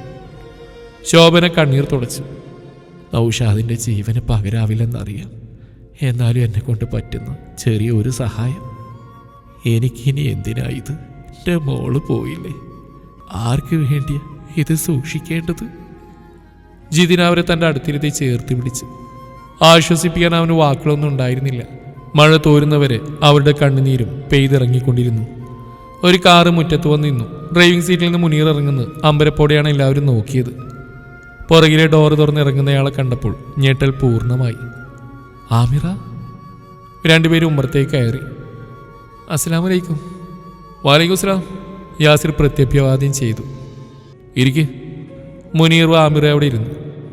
ഞാൻ ചായ എടുക്കാം. ശോഭന അകത്തേക്ക് പോയി. അമ്മയ്ക്ക് എങ്ങനെയുണ്ട് ജിതിനെ? കുറച്ചു നേരത്തെ മൗനത്തിന് ശേഷം മുനീർ ചോദിച്ചു. നടക്കാൻ പ്രയാസ, വലത്തേക്കാലം തീരെ ബലം കിട്ടില്ല. ആമിറയുടെ നേരെ നോക്കാതിരിക്കാൻ പണിപ്പെട്ടുകൊണ്ടാണ് അവൻ മറുപടി പറഞ്ഞത്. ഇതിനു മുമ്പ് ഇങ്ങോട്ട് വരേണ്ടതായിരുന്നു, പക്ഷെ സംഭവിച്ചതിൻ്റെ ഷോക്കിൽ നിന്ന് ഇവൾ പുറത്തു വരാൻ സമയമെടുത്തു. കുറേ കൗൺസിലിംഗ് വേണ്ടി വന്നു. പിന്നെ വാപ്പയും അനിയനും പോയതോടെ ഞാനും തകർന്നു. മുനീറിന്റെ ശബ്ദത്തിൽ പണ്ടത്തെ അഹന്തയും ദേഷ്യവും ഉണ്ടായിരുന്നില്ല. ശോഭന സുജാതയെ താങ്ങിപ്പിടിച്ച് അവിടെ കൊണ്ടിരുത്തി. ആമിർ അവർ ഉറ്റുനോക്കി. സർവനാശം വിതച്ച ആ രാത്രി അവളുടെ ഓർമ്മയിൽ മിന്നിത്തെളിഞ്ഞു. കുത്തിയൊഴുകുന്ന വെള്ളത്തിൽ തന്നെ ചുറ്റിപ്പിടിച്ച രൂപം. പാലത്തിന്റെ കരയിലെ കരിങ്കൽ ഭിത്തിയിൽ അള്ളിക്കയറാൻ ശ്രമിക്കുമ്പോഴാണ് വലിയൊരു കല്ല് ഒഴുക്കിലൂടെ വന്ന് അവരുടെ കാൽമുട്ട് തകർത്തത്. വീണ്ടും വെള്ളത്തിലേക്ക്. അപ്പോഴും അവർ പിടിവിട്ടില്ല. ഒരു കൈ കൊണ്ട് തുഴയാൻ ശ്രമിച്ചു. ഒടുവിൽ വെള്ളത്തിലേക്ക് ചാഞ്ഞു കിടന്ന മരക്കൊമ്പ് രക്ഷക്കെത്തി. വെള്ളത്തിൽ നിന്ന് കരഭാഗം തൊട്ടപ്പോഴേക്കും അവർ തളർന്നു വീണിരുന്നു. എന്നിട്ടും തന്നെ ദേഹത്തേക്കുള്ള പിടിയായിഞ്ഞില്ല. മോള് പേടിക്കണ്ട, ഞാനുണ്ട് കൂടെ, അവർ പറഞ്ഞുകൊണ്ടേയിരുന്നു. തൻ്റെ ജീവൻ രക്ഷിച്ചയാൾ. ആമിർ ഒറ്റ കുതിപ്പിന് സുജാതയുടെ അടുത്തെത്തി അവരെ കെട്ടിപ്പിടിച്ച് കരഞ്ഞു. മുനീർ തടഞ്ഞില്ല. ഏയ് കരയല്ലേ മോളെ. സുജാത അവിടെ മുതുകിൽ തലോടി. ജീവൻ രക്ഷിച്ചിട്ടും ഞാൻ കാണാൻ വരാത്തതിൽ അമ്മയ്ക്ക് ദേഷ്യം ഉണ്ടാവുമല്ലേ? നന്ദി കെട്ടവളെന്ന് കരുതിയിട്ടുണ്ടാവില്ലേ? ഏയ് ഒരിക്കലുമില്ല. സുജാത പുഞ്ചിരിച്ചു. നിന്നെ രക്ഷിച്ച ഒന്നും പ്രതീക്ഷിച്ചിട്ടല്ല. ആ നേരത്ത് നിന്റെ സ്ഥാനത്ത് വേറെ ആരെ കിട്ടിയാലും ഞാൻ രക്ഷിക്കും. ഏത് മനുഷ്യരും ചെയ്യുന്നല്ലേ ഇതൊക്കെ. എന്നാലും ഞാൻ കാരണമല്ലേ അമ്മക്ക് വയ്യാണ്ടായത്. എന്നിട്ട് ഞാൻ തിരിഞ്ഞു നോക്കിയില്ല. അങ്ങനെയൊന്നും ചിന്തിക്കല്ലേ കുട്ടി. നീ വന്നില്ലെങ്കിലും നിന്റെ കാര്യങ്ങളൊക്കെ ഞങ്ങൾ അന്വേഷിക്കുന്നുണ്ടായിരുന്നു. യൂസുഫ് കെ ഷാഹിദും പോയത് നിങ്ങളെ രണ്ടാളെയും ഒത്തിരി ബാധിച്ചെന്നു. ബിസിനസ്സുകളെല്ലാം ഒഴിവാക്കിയെന്നെല്ലാം അറിഞ്ഞു. നീ വിളിച്ചില്ലെങ്കിലും റിഹാൻ ഇടയ്ക്ക് ഞങ്ങളെ വിളിക്കാറുണ്ട്. സുജാത മുനീറിനെ നോക്കി. രണ്ടാളും സൗദിയിലേക്ക് പോവാല്ലേ? ഉവ്, ഇനി ഇവിടെ വയ്യ. റിഹാനയുടെ ഭർത്താവിൻ്റെ കൂടെ അവിടെ ചെറിയൊരു ബിസിനസ് പ്ലാൻ ചെയ്യുന്നുണ്ട്. നല്ലത്. ഇനിയൊരു കല്യാണം കഴിക്കാനും നോക്കണം. ഒറ്റക്കായി എന്ന തോന്നലുള്ളപ്പോഴാണ് മനസ്സിലെ വിഷമം ഇരട്ടിക്കുന്നത്. മുനീർ അത്ഭുതത്തോടെ അവരെ നോക്കിയിരുന്നു. നിങ്ങൾക്കാർക്ക് എന്നോടൊരു ദേഷ്യമില്ലേ? സ്വന്തം കുടുംബാംഗത്തിനോട് എന്നവൾ സംസാരിക്കാൻ എങ്ങനെയാണ് നിങ്ങൾ കഴിയുന്നത്? അതിന് മോനെന്ത് തെറ്റ് ചെയ്തു? ഇവനെ തല്ലിയതാണോ? ഒരേട്ടൻ്റെ സ്ഥാനത്ത് നിന്ന് ചിന്തിച്ചാൽ ഭൂരിപക്ഷം പേരും അതേ ചെയ്യൂ. അതിൻ്റെ എത്രയോ ഇരട്ടി നഷ്ടം ഉണ്ടായില്ലേ നമുക്ക്? കഴിഞ്ഞതൊക്കെ മറക്ക്. ഇനി മുന്നോട്ടുള്ള ജീവിതം മാത്രം ചിന്തിച്ചാൽ മതി. ശോഭന ചായയും പലഹാരങ്ങളും അവർക്ക് മുമ്പിൽ വെച്ചു. ശോഭന ചേച്ചി ഇപ്പോൾ യാസിൻ്റെ കൂടെയാണല്ലേ? അതെ. അങ്ങനെ ഒരു അനാഥയെ പോലെ ഉപേക്ഷിക്കാൻ എനിക്ക് പറ്റില്ലല്ലോ. ഒരുപാട് തവണ വെച്ച് വിളമ്പി തന്നിട്ടുണ്ടേ. പവിയേട്ടനും സ്വാധീനം പോയപ്പോൾ പടച്ചൻ ശോഭാമയെ ബാക്കി വെച്ച് എനിക്കാരെങ്കിലും വേണമെന്ന് കരുതിയാവും. പ്രസവിച്ചില്ലെന്നേ ഉള്ളൂ. ഈ ഇരിക്കുന്ന രണ്ടുപേരും എനിക്ക് ഉമ്മ തന്നെയാണ്. ഇതുപോലുള്ള സ്നേഹമൊക്കെ എനിക്ക് അപരിചിതമാണ്. ചെറുപ്പം തൊട്ട് ഞാൻ കേൾക്കുന്നത് ലാഭനഷ്ടങ്ങളുടെ കണക്കാ. പിന്നെ അതുമാത്രമായി ജീവിതം. വാപ്പുണ്ടാക്കിയതൊക്കെ ഇരട്ടിപ്പിക്കാനുള്ള ശ്രമം. ഭാര്യയെ വന്നവളോട് പോലും സ്നേഹം കാണിച്ചിട്ടില്ല. ഒടുക്ക അവൾ പോയി. കുറേ കൂട്ടുകാർ, കൈ നിറയെ പണം. അഹങ്കരിച്ചു ഒരുപാട്. മറ്റുള്ളവരുടെ പുച്ഛം മാത്രമായിരുന്നു. ഇപ്പം അതിനുള്ള ശിക്ഷ കിട്ടി. ഇനി എനിക്ക് ജീവിക്കണം ഒരു മനുഷ്യനെ പോലെ. അത് ഇവിടെ വെച്ച് തന്നെ തുടങ്ങാമെന്ന് കരുതി. എല്ലാവരും ഒന്നും മനസ്സിലാവാതെ അയാളെ നോക്കിയിരിക്കുകയാണ്. ഒരിക്കലും ഞാനും കൂടി ചേർന്ന് പിരിച്ചതാ ഇവരെ. പക്ഷേ ഇന്നും രണ്ടുപേരുടെയും മനസ്സിൽ അതേ ഇഷ്ടമുണ്ടെന്നറിയാം. നിങ്ങൾക്കാർക്കും എതിർപ്പില്ലെങ്കിൽ ഇവിടെ ഏൽപ്പിച്ചോട്ടെ ഇവളെ. ഇത്തവണ മറ്റുള്ളവർക്കൊപ്പം ആമിറയും ഞെട്ടി. ഇവളാഗ്രഹിച്ച സ്നേഹമെല്ലാം നിങ്ങൾക്കിടയിൽ നിന്ന് കിട്ടിയിട്ടുണ്ട്. ഞാനായിട്ടാ അടർത്തിക്കൊണ്ടുപോയത്. ഇപ്പോൾ സൗദിയിലേക്ക് വരാൻ തീരുമാനിച്ചതും എനിക്ക് വേണ്ടിയിട്ടാണെന്നറിയാം. പക്ഷേ ഇനി അത് വേണ്ട. അയാൾ എഴുന്നേറ്റു. കൂടെ ജിതിനും. അയാൾ ജിതിൻ്റെ കൈകൾ കൂട്ടിപ്പിടിച്ചു. എനിക്കൊരിടം വരെ പോകാനുണ്ട്. വരുമ്പോഴേക്കും നിങ്ങൾ ആലോചിച്ചൊരു തീരുമാനത്തിലെത്തും. ദിവസം ഉറക്കത്തിൽ ജിത്തുവേട്ടാന്ന് വിളിക്കുന്ന അനിയത്തെ കാണാൻ വയ്യായിട്ടാ. മറ്റൊന്നിനെക്കുറിച്ച് ഞാൻ ചിന്തിക്കുന്നില്ല. എന്നെ കുറ്റപ്പെടുത്താനും പരിഹസിക്കാനും ഒരുപാട് പേരുണ്ടാവും. പക്ഷേ അതിൻ്റെയൊക്കെ അപ്പുറം ഇന്നെനിക്കൊരു ശരിയുണ്ട്. ഇവളുടെ സന്തോഷം, അത് മാത്രമേ ഞാൻ നോക്കുന്നുള്ളൂ. അത്രയും പറഞ്ഞ് മുനീർ പുറത്തിറങ്ങി. കാറ് റോഡിൽ കയറി ദൂരേക്ക് മറഞ്ഞു. ശോഭന സുജാതയെ പിടിച്ച് അകത്തേക്ക് നടത്തി. യാസിറും പുറകെ പോയതോടെ അവിടെ ജിതിനും ആമിറയും മാത്രമായി. ഒരിടവേളയ്ക്ക് ശേഷം വീണ്ടും മഴ പെയ്തു തുടങ്ങി. ജിതിൻ അവളെ അരികിൽ വിളിച്ചു. ആമി. അവൻ പതിയെ വിളിച്ചു. ആമിറ മഴയിലേക്ക് മസിമാതെ നോക്കി നിൽക്കുകയാണ്. ശ്വാസം എടുക്കുന്നുണ്ടോ എന്ന് പോലും സംശയം. ആമി. അവനൊന്നുകൂടി വിളിച്ചു. പ്രതികരണമില്ല. അതോടെ ജിതിൻ ബലം പ്രയോഗിച്ച് അവളെ തിരിച്ചു നിർത്തി. ആ കണ്ണുകൾ നിറഞ്ഞൊഴുകുന്നുണ്ട്. കരച്ചിലടക്കാൻ ചുണ്ട് കടിച്ചു പിടിച്ച് അവളങ്ങനെ നിന്നു. ജിതിൻ അവളെ മാറോട് ചേർത്തു. ആ നിമിഷം അവളെ ഏങ്ങലടിച്ച് കരഞ്ഞു. അവൻ അവൾക്ക് ചുറ്റും കൈകൾ കുരുത്തു. 2 വർഷത്തിന് ശേഷം തന്നെ ഒരു നോക്ക് കാണാൻ വന്ന ദിവസമാണ് അവൾക്ക് വാപ്പയേക്ക് നഷ്ടമായത്. ഒരേ സമയം 2 മൃതദേഹങ്ങളുടെ മുമ്പിൽ തളർന്നുപോയ പെണ്ണ്. അതിൻ്റെ കൂടെ അവൾ സ്നേഹിച്ച കുറേ പേരുടെ വിയോഗം എല്ലാം ചേർന്ന് അവളുടെ മനസ്സിൻ്റെ താളം തെറ്റിച്ചു. കാണാൻ പലതവണ പോയതാണ്. പക്ഷേ മുനീറിൻ്റെ പ്രതികരണം എങ്ങനെ ആവുമെന്ന് അറിയാത്തതുകൊണ്ട് മടിച്ചു. വീണ്ടും ആശ കൊടുത്ത് പിരിയേണ്ടി വന്നാൽ അവൾക്കത് സഹിക്കാനായെന്ന് വരില്ല. അതിനാൽ മാത്രം മാറി നിന്നു. പക്ഷേ അവളെ ഓർക്കാതെ ഒരു ദിവസം പോലും കടന്നുപോയിട്ടില്ല. അവളയച്ച പാട്ടുകളായിരുന്നു ആകെയുള്ള ആശ്വാസം. ജിതിൻ അവളുടെ മുഖം പിടിച്ചുയർത്തി നെറുകയിൽ ചുംബിച്ചു. കരയല്ലേ, ഞാനുണ്ട് ഇനി എന്നും നിന്റെ കൂടെ. അവനൊന്നുകൂടെ അവൾ ഇറുകെ പുണർന്നു. അവർ ഒരുമിക്കുന്ന കാണാൻ അതിയായി ആഗ്രഹിച്ച, ഇപ്പോൾ കൂടെയില്ലാത്ത സ്നേഹനിധികളായ കുറച്ച് മനുഷ്യരുടെ ആശീർവാദം എന്നോണം മഴയ്ക്ക് ശക്തി പ്രാപിച്ചു.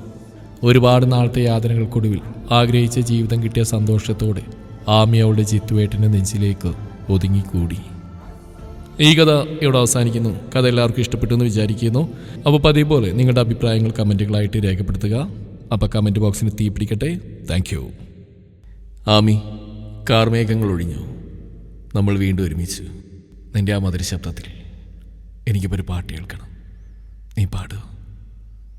അഴകുള്ള ഫാത്തിമ, അരുമപ്പു ഫാത്തിമ, അല്ലാന്റെ ദൂതരെ പൂമോൾ ഫാത്തിമ, അലിയാരെ തങ്ങൾക്ക് ഇണയൊത്ത ഫാത്തിമ, അഴകുള്ള ഫാത്തിമ, അരുമപ്പു ഫാത്തിമ, അല്ലാന്റെ ദൂതരെ പൂമോൾ ഫാത്തിമ, അലിയാരെ തങ്ങൾക്ക് ഇണയൊത്ത ഫാത്തിമ, മുത്തായ ദീനിൻ മാന്ത്രിക മഹിള ഫാത്തിമ, മുത്ത റസൂലിൻ കരളിൻ്റെ കഷ്ണം ഫാത്തിമ, തങ്കമാർന്ന പെങ്കൊടി മങ്കമാരിലെ റാണി, താരങ്ങൾ പൂത്തപ്പോൾ ചിരി തൂകും സുന്ദരി.